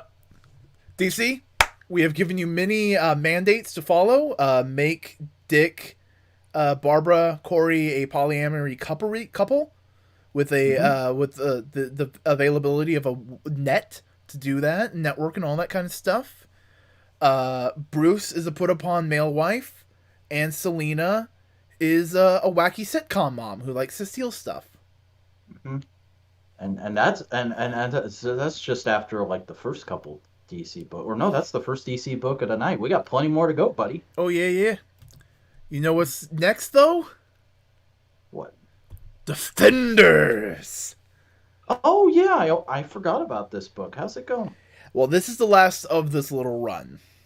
Ooh, okay. So they are in the third universe, I think it is, which is purely the concept of... I initially thought it was good versus evil, but Doctor Strange clarifies in this issue, it is the concept of existing versus not existing. And it's the concept of possibility fighting for its right to exist. That's what's the battle going on. Wow. And they're just observing it and going like, all right, we need to find the dude we've been chasing all this time and get out of here because this is so much raw universal energy. We're like, nothing's going right. We're not even comprehending this correctly because this is just our brains trying to interpret what's going on. This isn't going like, this is Eldritch Abomination. This is beyond the human understanding of scope. We are too complex for this world. As the dude they've been chasing walks up and goes, hey, it feels like I've been here for eternity. It might have only been an hour. Fuck. Oh boy. Yeah, he's fucking wrecked. He's down for the count, and they're just going like, all right, we just gotta fucking get this guy. And then the masked raider has like a little tussle with him. They're fighting, and eventually the dude they've been chasing grabs his gun, and like they're tussling, and bang, Masked Rider gets shot in the goddamn chest. Oh no, not Prince Dex. Now here's the thing. His mask gives him a power. The power is to be equal to whatever he faces. So as he's fighting the dude, he's just another dude. And so the guy goes like, all right, after all this time, after chasing me for fucking ever, I'm going to finally see who you are. He takes off the mask, and it's him. So he's a shapeshifter then? No. It's him from an alternate timeline. It's him from the future. Future or the past, like something like that. And the guy goes like, oh, I see what needs to be done. And then Eternity himself shows up and goes like, hey, can't stay here long because we're in the past and everything. It's kind of fucking weird. But I choose who wears the mask. And I gave you this mask for a purpose. Do you think you know what it is? And he goes like, yeah, I know what the purpose is. He puts on the masks, grows giant, and takes the place of existence and fights non-existence to give existence the possibility to fight more. Because as Doctor Strange, Harpy, and Galactus's mom were all using their stuff to fight, they were siphoning off power from the possibility of existence. because he is the total summation of magic, of science, of anything. He is possibility. So they weaken him, so non-existence was winning the battle. So the dude puts on the mask and fights so they can give a chance to recharge that dude with the more complex energy of the future, so it can exist, win, and create the rest of the universes, which would eventually create the Marvel Universe. Okay. So the masked dude stays in that place because he has to keep fighting and help out, and he's just kind of lost the time at this point in time. As the other three get sent back to their appropriate time and place. Neat. And the Defenders will return. Like this team specifically, or just the concept of the Defenders? At the end, it just says, the Defenders will return. So they're Eternals-ing this too. Maybe. I don't know. We'll see. We'll see soon enough. But goddamn, this was... If you like mind-bendy shit, read this comic. Cool, I won't. I guarantee you in like 6 months when the trade is out, fucking... Video essays out the ass. Video essays out the ass. Tiffany is going to fucking talk about this book on the couch. I still can't remember if she's been reading it or not. I have a feeling she might read... Dude, it has Doctor Strange. She's gonna read it. Fair enough. You know? Mm-hmm. Also, I cannot wait to see what they do with Galactus' mom, because she is such a fun character. I kind of want her around more. Yeah. I wouldn't be surprised if she's like a breakout character over the next few years. Because, like, she's a fun, spunky gal, but also she has, like, a weird connection with Galactus. Like, you don't know what they can do, or they could do, but she's fun. Yeah. And also, hey, Marvel, you see how people are reacting to Big Mommy Milkers? You see how people are reacting to mommy energy? It's time to capitalize on that. You can capitalize on the mommy market. Gotta get those mommy stocks. Invest in mom. Dad is going down. Daddy energy's going down. We need more mommy energy. Come on, you can do it. I mean, DC's got the daddy energy covered. They got Dilf Clark right now, so you don't have to worry about that. Yeah, put in the mommy energy. Come on, let's do it. I mean, you got it. You got multiple versions of MILFs. You got Emma. You got Jean. You got Galactamom. But all I'm saying is let MJ be a MILF. Let Mary Jane Watson be a MILF. Could we just pull a psych and say that Renew Your Vows has been the main continuity all along? We got that Spinneret figure we got leaked listings for a Spinneret figure this week. You know, it could happen. Hey, you want to tell me about the Silk? Yeah. This is interesting because this is actually like my first proper experience with Silk. Like, I know the early kind of cringy Dan Slott introduction stuff with her, but I've never actually read a book about just her. This is all right. This is pretty good. I don't know if I'm going to stick with this, but it's a solid introductory issue of just Silk dealing with some general baddie shit, kind of getting you acclimated to what her current status quo is, which is that she's an employee of J. Jonah Jameson at his weird streaming service thing, and she lives with her long lost brother, and they're not particularly getting along, but they're also not particularly not getting along. And she has a therapist who's trying to get her shit together.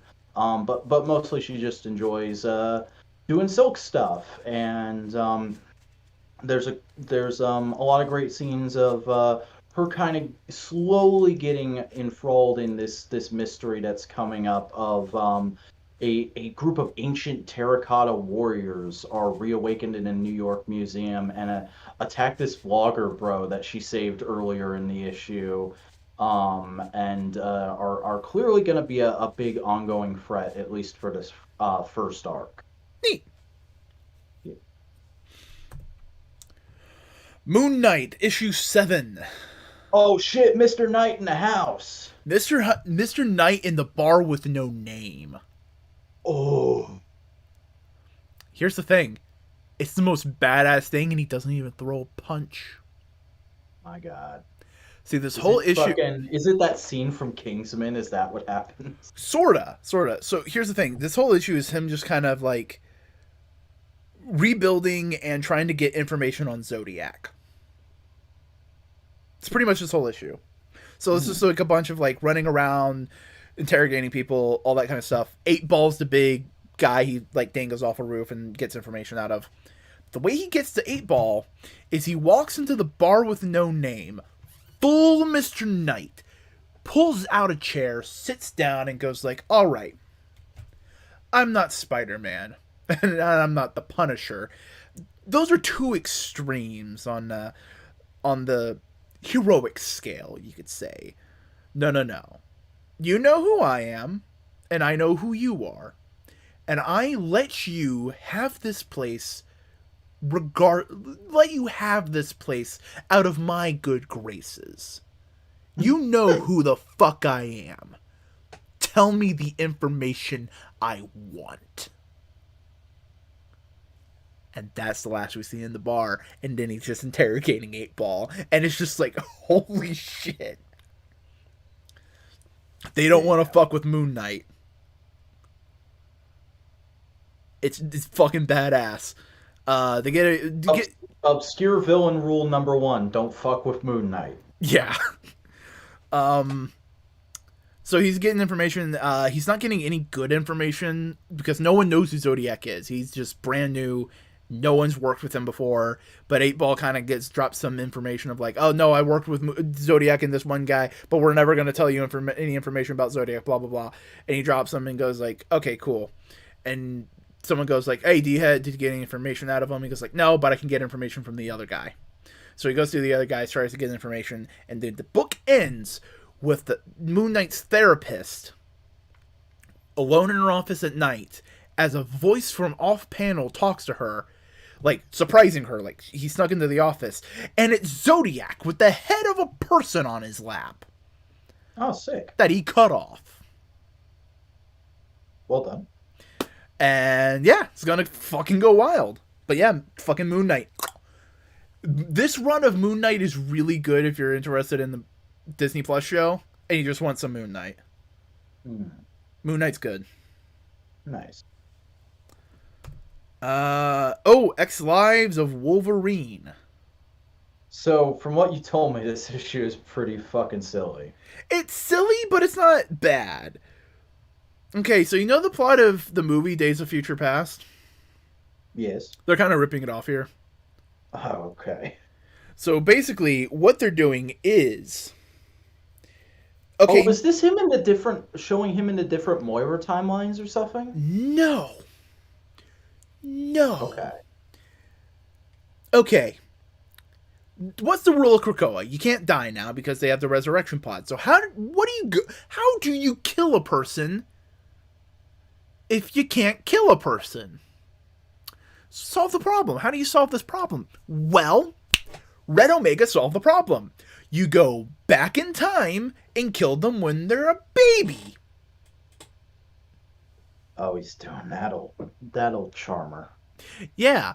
So basically, Professor Xavier and Jean Grey realized, oh, this is a thing that's happening. So they tasked Wolverine to be Xavier's time bodyguard. Sick. So what they did is like the whole issue is like Baby Charles. They sent Wolverine back, and he's protecting Baby Charles from people. That time I got reincarnated as a baby mutant, and he's there protecting Charles Xavier from people that are possessed by Red Omega.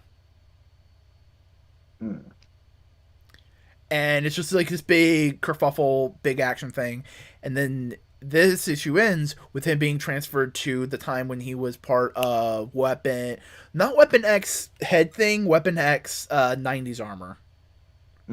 CIA stuff with Maverick and Sabretooth. Okay. So he's transferred there, and then Jean and the hologram goes like, he's still got more work to do, Logan. Charles is like 20 fucking miles away. You gotta go save him. And I wouldn't hazard a doubt. How does is that just the last panel? Is Jean telling him that, or do you actually see him leave? No, you see him react. This is like, God damn it. Fuck. Okay, because I would love it if he just like turns to Sabretooth and Maverick and goes, "Guys, hang on a minute, I gotta go take a piss," and then he like goes out the bathroom window. No, they're in the middle of a jungle. Oh. They're in the middle of a mission. Like he gets fucking sidetracked. He's like just jumps into the body, and Sabretooth goes like, "Pay attention, Logan. We're doing things." It's like, oh. Part of me wants to go like, maybe this is like they're trying to give an explanation of why like Wolverine has spotty memory now, because part of the spotty memory is like whenever he takes over his past self. That makes sense. But yeah, no. And they also heavily imply Wolverine and Jean get it on in this issue. Nice. So it's more like hey, they're in a poly relationship. They're doing stuff, which is cool, which is nice. Mm-hmm. Hey, tell me about Bolero.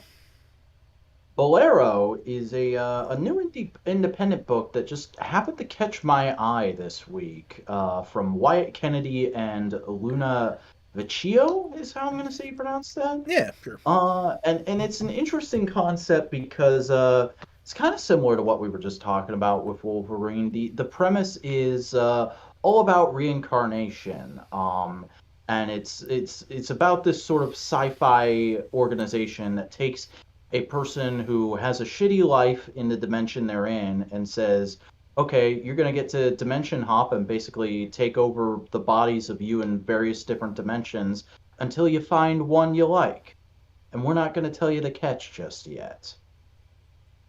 So this issue, it's a little oversized, and the bulk of it is actually showing why this person's life is so shitty. I'm trying to remember exactly what her name is. It's not saying it exactly in any of these pages I'm looking at right now, but this main character is a young Asian woman, or at least she looks Asian to me, who is at a party in high school, and she sees this girl alone, and she goes to hang out with her, and it turns out that they fall in love, and she's cis, but her girlfriend is trans, and it's really cute how they describe the relationship of like, oh, it always felt perfectly natural. I never even asked her dead name, and we went to prom and it was great, and we went and saw a movie after, and then we went to college together, and we were roommates, and it was like playing house, and she gave me the inspiration to go into my career, which is that I'm a tattoo artist. And everything was great. It was all great. We met our best friend, who's the lead singer for this independent punk band, and it's all totally great until flash forward a few months later, after the point when they meet the friend, and they're broken up, and it seems like our main character just got done going through what's the word I'm thinking of? What Mox just did. Rehab. Yeah, rehab for drinking too much, and she's having a sad little fap to a picture of her ex-girlfriend. And that is something I should warn people about this book. It is fairly explicit. You see the main character naked about as much as you see her clothed in this first issue. And we see that like she's doing okay at her job, but like she's just kind of getting by at the tattoo parlor, and her boss is saying like, I'm not gonna fire you, but it seems like you've gotten too comfortable here. It might be time for you to try and go somewhere that's gonna challenge you again. And the best friend is like, hey, I'm gonna propose to my boyfriend after my show tonight. Will you please be there?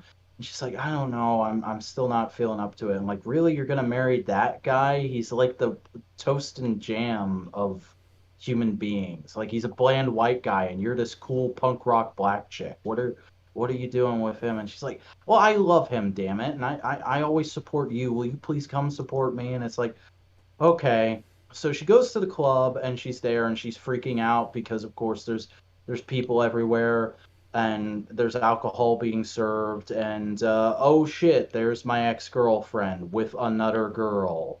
And some guy tries to hit on her and is like, "Hey, can I buy you a drink?" And she fucking relapses. Just goes, "Bro, I would fucking love one." Mm.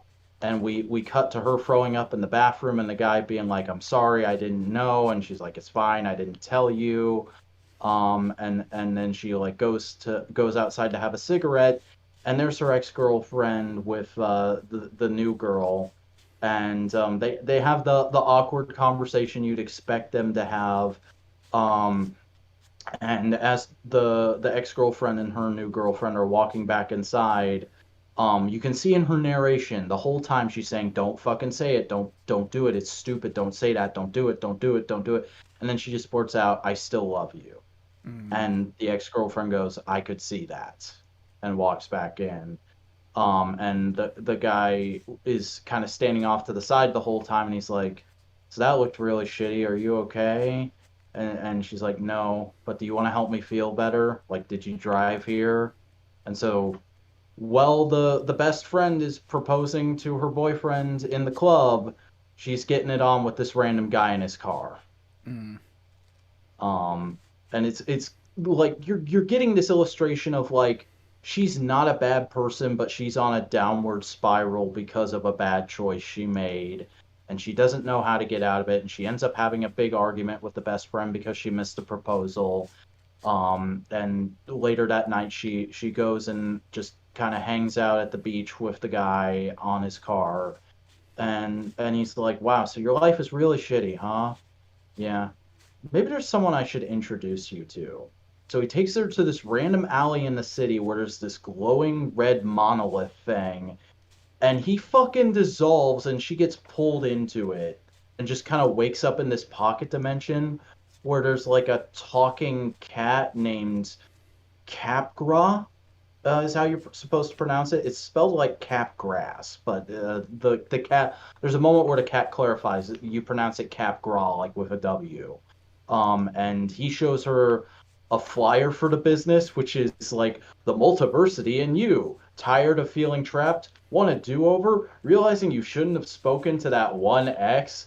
Take a trip on an adventure across the multiverse. And then there's like all these rules and warnings about shit, and it ends in you can only hop to 53 different dimensions. Never hop more than 53 times, or bad shit will happen. Um, and so Capgra is like, "Do you want to do it? Do you want to give it a shot? It seems like you're here for a reason."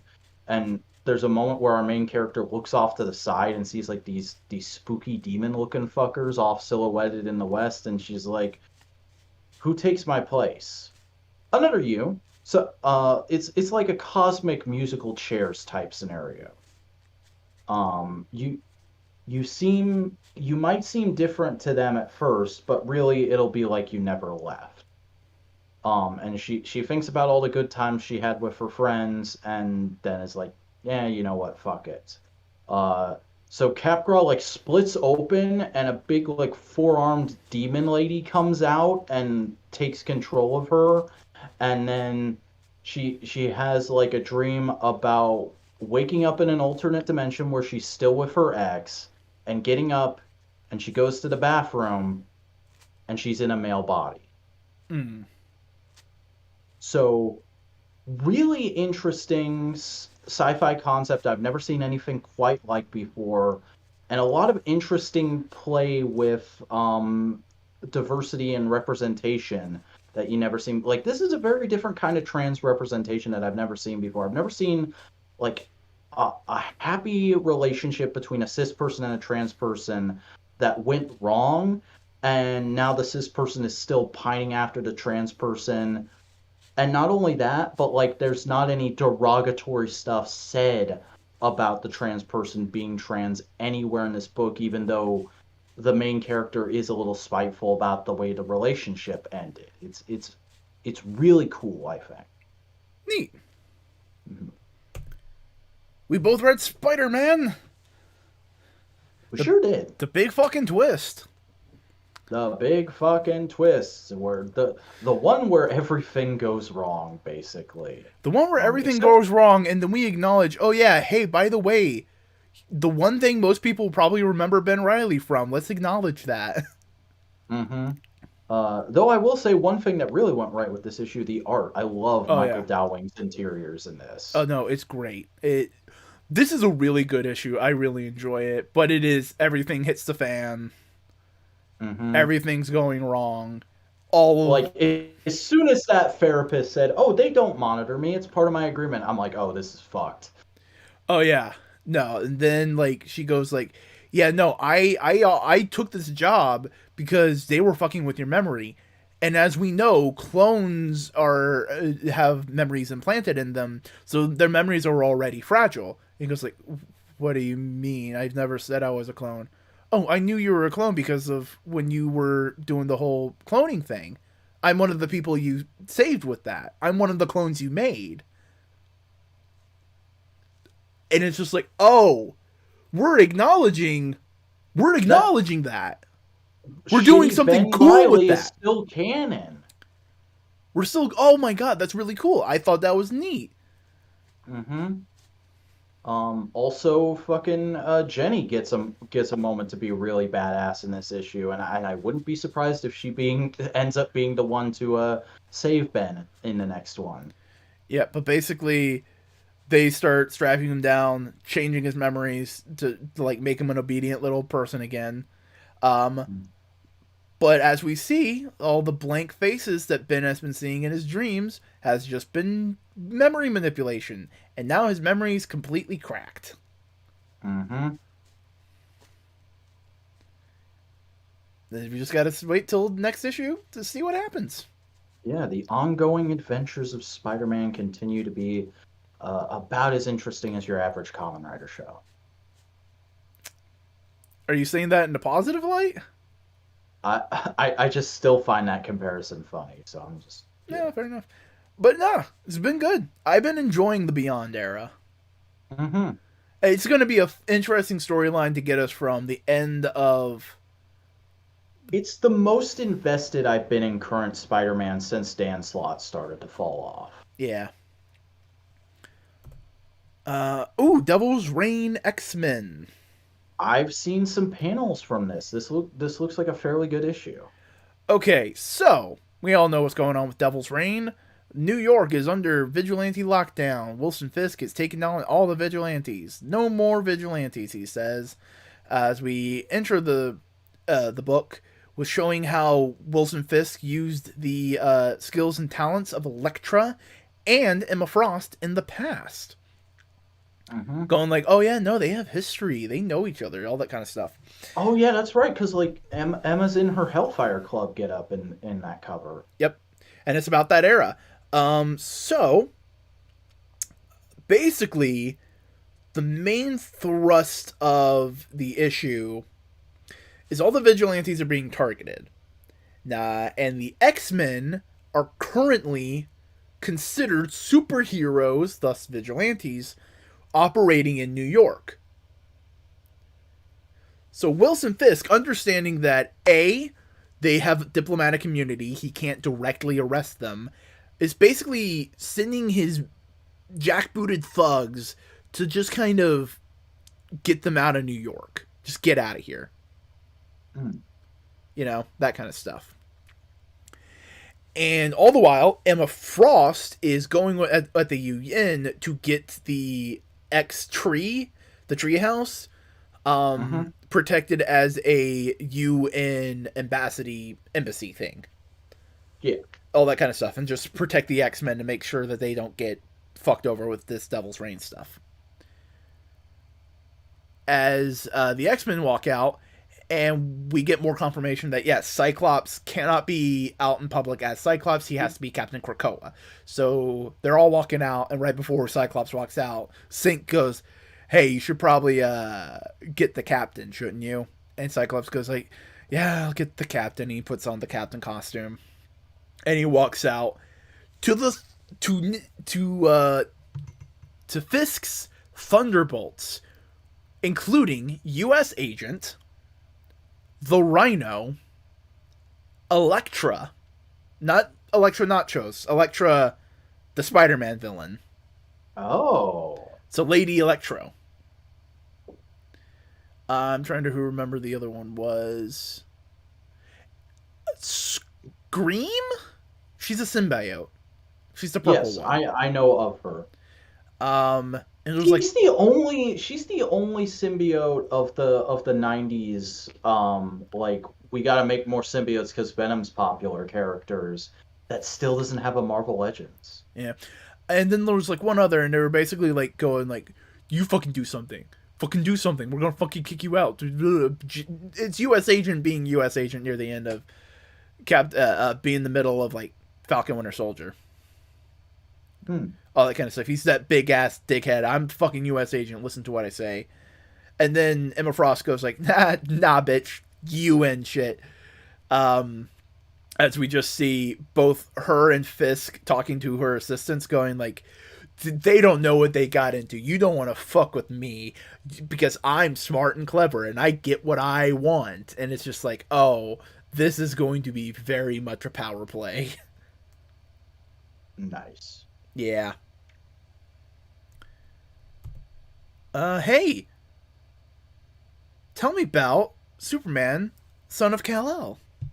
All right, issue number 7 is pretty cool. Solid little like doing a little bit with status quo and then immediately hopping into a new fun adventure because we pick up with John and Jay hanging out on this little dinghy going up to a sail barge in the middle of the ocean, and then we get to see that like it is the actual headquarters for The Truth, the I can't believe it's not anonymous organization that Jay runs. And everybody there is totally cool with keeping your anonymity and wearing a mask. So he gives John a domino mask and says, here, you can have your secret identity here for when you need a break. Which is sweet. And also, you said you needed a job, so 2 birds with 1 stone. And he's like, I don't know anything about computers. Just smile and wave. Just smile and wave. You're getting everybody coffee so I can look at your ass. But then we find out Henry Bendix is about to launch an attack on Metropolis. And specifically we find out because he asks Lex's permission. Ooh. Hey, do you mind if I fill in on your territory? But we then see the attack that's happening is big fuck off, like Lovecraftian level size crab coming out of the depths towards the coast of Metropolis, and people are panicking, people are freaking out. There's a little kid about to get trampled in a stampede of people running away from the docks, and John shows up, grabs him, gets him out of the way. Hey, and he goes, you okay? And the kid goes, there's a monster. And he goes, it's okay. Just because we don't understand it doesn't make it a monster. But I'll go make sure. And he flies off, and that's a Superman-ass line if I've ever heard one. It's a big fucking scary crab thing, and oh hey, Jackson Hyde, the Black Aqua lad is there, and they have a little reconnoiter. And they basically go like, all right, we got to figure out what this thing is. John, you go high, I'll go low. And Jackson tries to talk to it, get some information, and they basically discover, oh, this thing is only here because it got forced out of its natural habitat because all the shit with the environment destroyed its natural habitat, which is a real thing. There's a lot of, like Jackson brings up, the sea is warming and we're losing oxygen. I've seen huge areas of just nothing. Millions of miles of water with no life, no vegetation, barren seafloor. We're talking ocean deserts. This thing lost its ability to live in its home, and now it's trying to find a new one.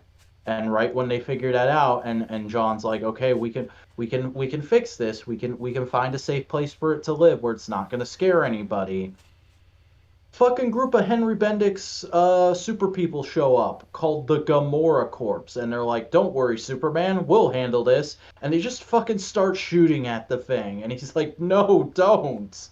Um, and one of them, like in the struggle, gets caught in the crossfire of a blast from another, and gets shot, and it dying is the big old cliffhanger. Because the other thing that happens as it gets shot, I had to reread the page a little bit to get the context.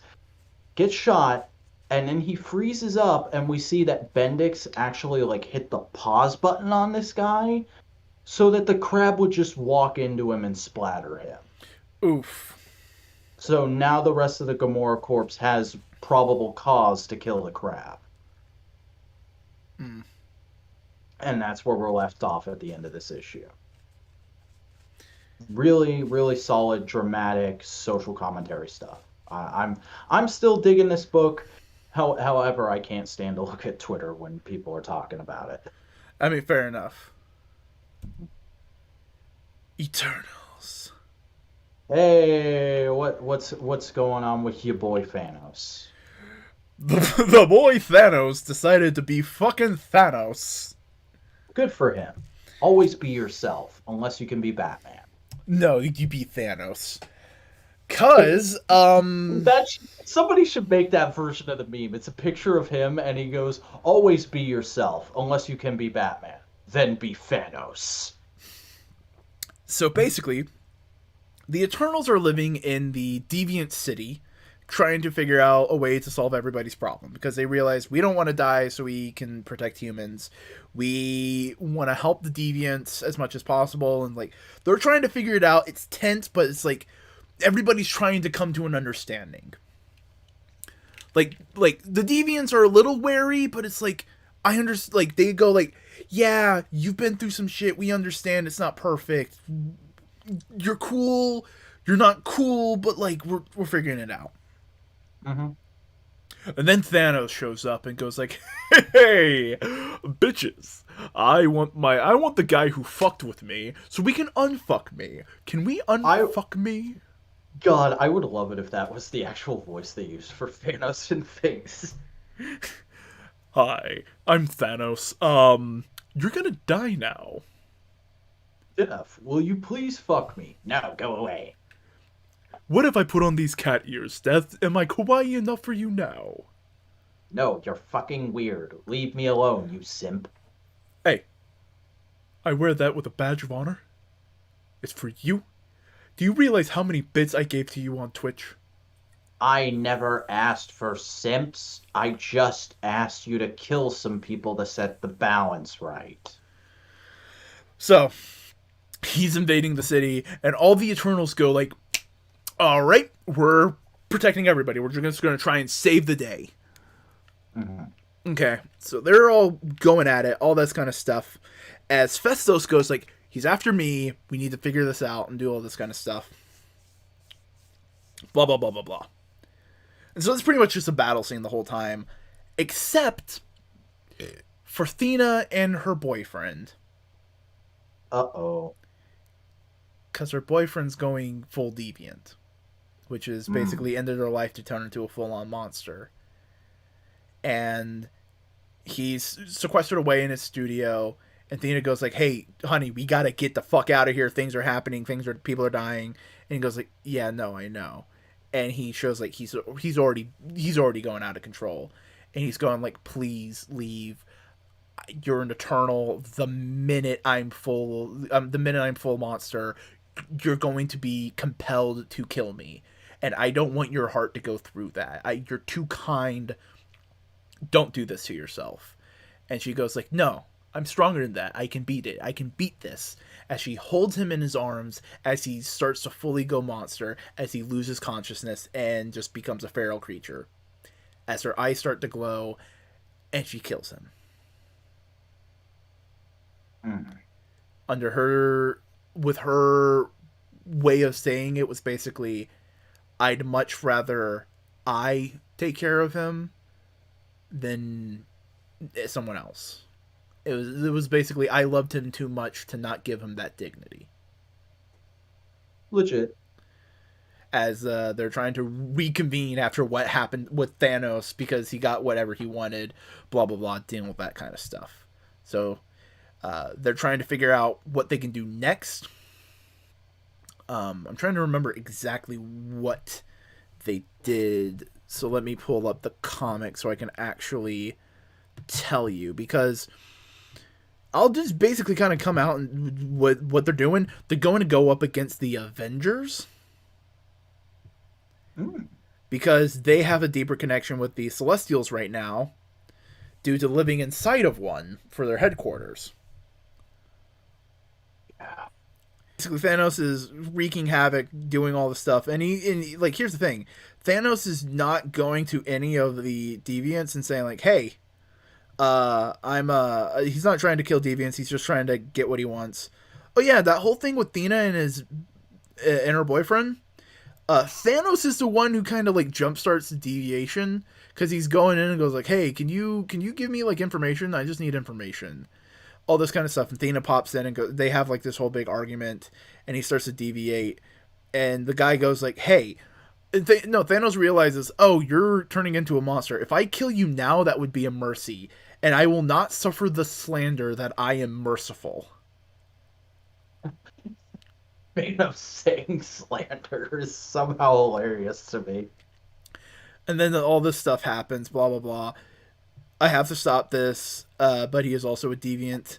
All this kind of stuff is good. I don't know either. And Festus basically goes like, "Thanos, come after me!" As Thanos just screams up to his guards, "Hey, fucking nuke the city!" As he teleports out of there. The Watch go, no bloody encore today. They're leaving as we see an entire page of like deviant names. Lamora, Overture of the Casualties, page 7 of 10,416 deviants who died to Thanos' attack. And just like going like, this is death and destruction. And basically like they're having a conversation of like, what do they do? How can they deal with this? They go like, we need to deal with Thanos. So we need to know more about the deviants for a start. Why? We know the Eternals' purpose, but why did the Celestials make deviants anyway? We have our theories and remnants of Celestial lore, but there will be reluctance in our priesthood to give Eternals access to our vaults. And the best of times, and when the streets of Lumeria are full of the dead from that, you understand your priesthood would feel so. So they go to Makari and fucking the priest lady. I can't remember her name. Ajax. And basically go like, "Hey, yo, we need to find this information. To understand Thanos and the deviants, we must go deeper into the lair of our greatest foes. We must enter the domain of those who avenge." To be continued. So yeah. Eternals doing some interesting things. Nice. Yeah. Hey, you want to tell me about fucking Zdarsky? Batman the Knight is written by everybody's favorite pale comic book writer, Chip Zdarsky. And this is pretty good. It's basically going to be a book about filling in the time gap of Bruce post-parent death training to become Batman. Like, it picks up literally right after the shooting of the Waynes, with Alfred escorting Bruce to the car out of the police station.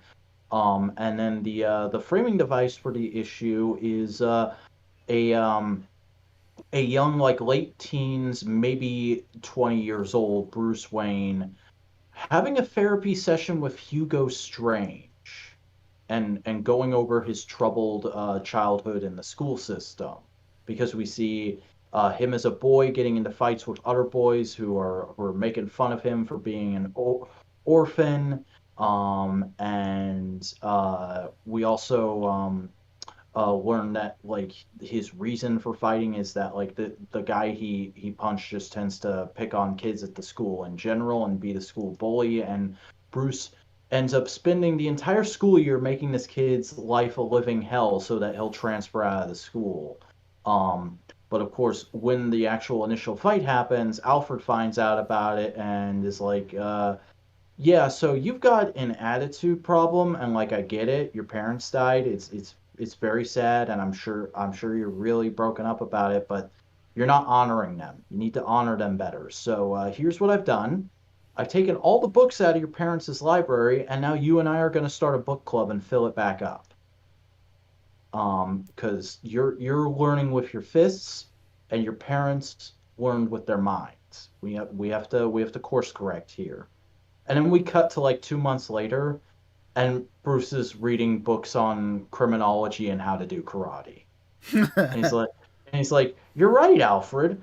Books do have all sorts of solutions for things." Um, but then we cut back to him and Hugo Strange, and we learn that Bruce was sent here by a young woman he's seeing named Dana Dulop, who I've never heard of before. I think she's a character created for this book, but she's very reminiscent of like Rachel Dawes, that kind of Batman love interest.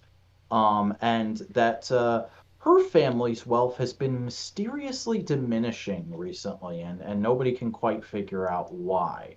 And then we actually get a scene of them talking to each other on a snowy hill and basically discussing, hey Bruce, what do you want to do after you graduate high school? And he goes, oh, I'm gonna be a cop. And she goes, what the fuck? And he's like, yeah, I want to fight crime. I've been studying criminology. That's what I'm gonna go to college for, and I'm gonna try and make a difference in this city. And she goes, Bruce, the police corps here is corrupt, and you're rich. You're the richest man in the city. You don't think that's gonna go terribly wrong? At least Chip is pointing out that that would probably be Bruce's first option of like, I want to solve crime. There's an institution for it. It makes sense to put two and two together. Mm-hmm. And she also points out like being a cop would be an incredible waste of your talents because you have already read enough books to have like several degrees over, and you want to waste all of that on being a cop. You need to think bigger. You need to look at the long term and um try and just broaden your horizons. And he's like, all right, I'll give it some thought. um and then we also see like a time between them when she came to see him at the gym and told him like, hey, you gotta hurry and go to this test that's happening. And he's like, I don't give a fuck about tests. I'm not here to prove I've learned things. I'm just here to learn things. And she's like, okay, sounds like a bad idea to me, but okay. Also, why are your knuckles bruised? And then we cut to him in an underground fighting ring, beating the crap out of guys. That gets broken up by the cops, and he doesn't escape. He gets picked up by the cops and is immediately let out because Alfred comes to bail him out. Um, and Alfred is just like seething at him. He gives him the silent treatment until they get in the car, and Bruce is like, "Look, I'm sorry. I know I shouldn't have been doing it, but I'm really upset about things, and I'm trying my best, and I needed to let some steam off." And Alfred just goes, "I failed you." And Bruce is like, "What? Fail? Alfred, you've given me everything." And he goes, "What I have done is let you become a spoiled rich brat.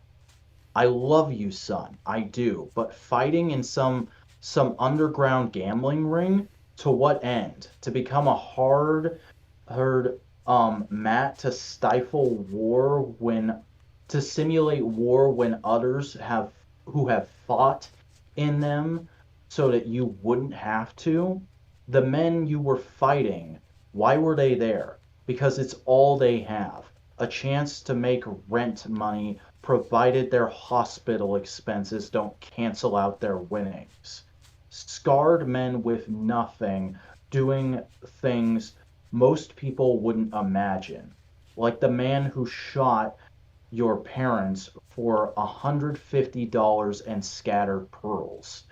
You've been given everything. Prove that you deserve it. Like, fucking banger ass Alfred speech. And we cut back to the present where Bruce has just told all this to Hugo Strange. And he's like, well, these stories have all been very interesting, Bruce, but I don't quite see the point. And then Bruce gets up and walks to the window, pulls the curtain to the side, and you can see there's police pulling up. And he goes, I just need to keep you stalled long enough. Because you see, you may be able to fool plenty of people, but I knew exactly why Dana's money was disappearing. Especially when she recommended you so highly. Have fun in prison, Hugo. I'm gonna go think bigger. And that's the end of the issue. Nice. Mm-hmm. Well, you know what they always say, if you can write Daredevil, you can write Batman. Yeah. Like, it's crazy how much good Batman content there is right now, except for the main book. Oof. I'm going to be keeping up with this, definitely. Nice. Yeah. But it's good that, like, DC and Marvel just basically kind of went, like, kind of basically, like, let's keep our artists and writers, but if they want to work for the other guy for a little bit, sure, let's do it. Let's just have fun. Yeah. Because Tom Taylor's like, writing Dark Age, isn't he? Mm-hmm. It's like it's like an AEW Impact situation. Yeah. But the next book we got to talk about. Tell me about Supergirl. Hey, the penultimate issue of Woman of Tomorrow is here, and it's not quite as much a banger as the last couple have been, but it's still pretty neat because it's very much, we are in the third act now, shit is going down, they've captured Krem of the Red Hills, and he's refusing to give up the antidote for the poison Crypto has, but in the meantime, the group of brigands he swore loyalty to, apparently they're the most loyal fucking pirates in all of space, and like their creed says that if one of their own gets captured, they will lay down their lives to free him. So their ship is just hanging out in orbit above this planet that Supergirl and Ruth are on with Comet, and they've got Krem tied up at this beach and gagged and blindfolded and everything. And Supergirl's just up in orbit waiting for the ship to make its move. Well, Comet is keeping an eye on Ruth and basically making sure she doesn't just kill the guy. Which is interesting because there is eventually a point in the issue where she decides to take off his gag to try and get some information out of him. And Comet objects, but she talks him down. She's like, "What harm could it be? He's just gonna talk. It's fine. Like I'm strong. I'm strong-willed. He won't goad me into killing him. I'll wait for Kara to come back. It'll be fine." And so she gets the blindfolds off, and he's immediately like, "Oh, it's you? It's just you, the little girl? Kara's not here? Great. Let me tell you the story of how I killed your dad. You see, when I was a King's agent, my job was to go around and make sure people were loyal to the King. So I'd go up to them, not wearing my uniform, just casual clothes, trespassing on their land, and make some kind of snide remark of the king and just see how they'd react. And to your father's credit, he stood up. He said, "I won't have any blasphemy of the royal house on my land. Leave." And then he made a rude comment about my beard. So I just fucking killed him. 'Cause fuck him. 'cause fuck you. Fucking fight me, bitch. Meanwhile, Kara is up in space getting her ass handed to her by the brigands. Like, there's one point where she's straight up crashing back towards the planet, and like you can see like re-entry lines burning up around her, and the narration is like, oh yeah, she fought about all the good times. She fought about like her dad and her mom and all the people back on Earth who need her and everything, and like there's a part of her that just wanted to give in right then and there, but then she remembered Ruth was there, so she got back up and kept fighting, and we see her fight to basically a standstill with the brigands. They get her on her knees and tied up, and like the captain of the ship is about to shoot her, and she's like, "Don't." And he's like, "Now that is not what I expected from you." And she says, "No, you can't. Please just don't." And the captain is just like, "You guys hear that? Have you ever heard any sound sweeter than the mighty Supergirl begging for mercy from us?" And then she says, "You hear me? I'll be fine. She needs you. Don't stay, please." And the captain's like, "What? I'm serious, Comet. Don't you fucking dare come save me." And it's just like, who the fuck is Comet? And you cut back to the planet, and Comet is like braying and going crazy, and Ruth is like, "Oh shit, she's in trouble, isn't she? Go save her, I'll be fine." "No, seriously, I'll be fine. I swear I won't kill him. It'll be fine. It'll totally be fine." So Comet leaves, and the last two panels of the issue is her turning to Krem and pulling her sword out. Hey, taking off a finger won't kill him.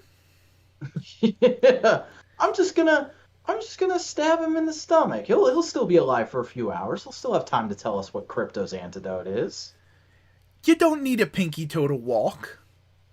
Mm-hmm. I learned that from an episode of TV this week. It does hurt like the Dickens, though. Mm-hmm. So, unless the next issue is a catastrophic failure, best Supergirl book? This is the best Supergirl book of all time. Like, I cannot wait to get a physical copy of this and just treasure it. And I'm gonna have to fucking keep an eye on Tom King's Twitter and see when his next convention appearance near me is, so I can get it signed. Fair enough. Hey, guess what we both read? Hey, is this the last book? Are we ending it on this? No. We have another book. Okay. I was gonna say this would be a nice way to end it, but no. First issue of the new She-Hulk book, which is probably happening because of the Disney Plus show. But who cares? Yeah. Fuck it. This is great. This is really good. Oh yeah, no. It should have a new name. The Marvelous Millennial She-Hulk. Yeah. This is basically what it is. She has a shit job. She's sad, depressed. The one person you could kind of call a friend outside of work is just like, "You okay?" "No, I'm not okay." "You want to fight?" "Yeah, let's fight. Let's fight over here." Let's start a fight club. She only has one suit for her regular body. Mm-hmm. Though she still has amazing friends, because fucking Janet Van Dyne just showing up in random things and being mom to the rest of the Marvel universe is the best shit. Yeah.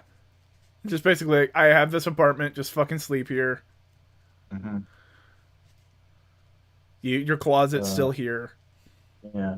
I do have one question, though, which I always had the impression that she's just permanently hulked out. So is it like a recent thing that she can go back and forth between regular Jan and She-Hulk? Oh no, she could always transform until she became the Savage She-Hulk recently, when that gross stuff. Okay. Because she could always do it. She just didn't, because she liked being tall and green and muscly. Fair enough. She just liked being just She-Hulk. Mm-hmm. That's it. Because that's the thing I always understood. Because like this is the first proper She-Hulk I've read. I've read like a few pages of the of the Dan Slott and the original, was it the John Byrne stuff that like introduced the fourth wall breaking? Yep. So I've read bits and pieces of those runs, but I've never sat down and properly read an issue or a run of She-Hulk. So like the stuff I always knew about She-Hulk is like she's an easy way for Marvel to have cheesecake. I thought she was permanently hulked out, and like I knew she was Bruce's cousin, and that Bruce was permanently going, shit, fuck, I'm sorry, Jen. I know this sucks, and she's like, this doesn't suck. This is amazing. Yeah, she's just like she's the only Gamma character that's like, I love my life. Mm-hmm.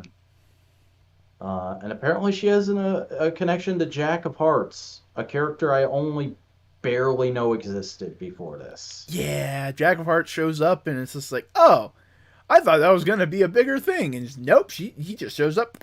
Hi, I'm here. And I'm dead. No, he's not dead. He's like passed out, I think. I mean, he was dead. Yeah. But no, this is really good. I think I'll keep up with this for at least another couple issues. Hell yeah.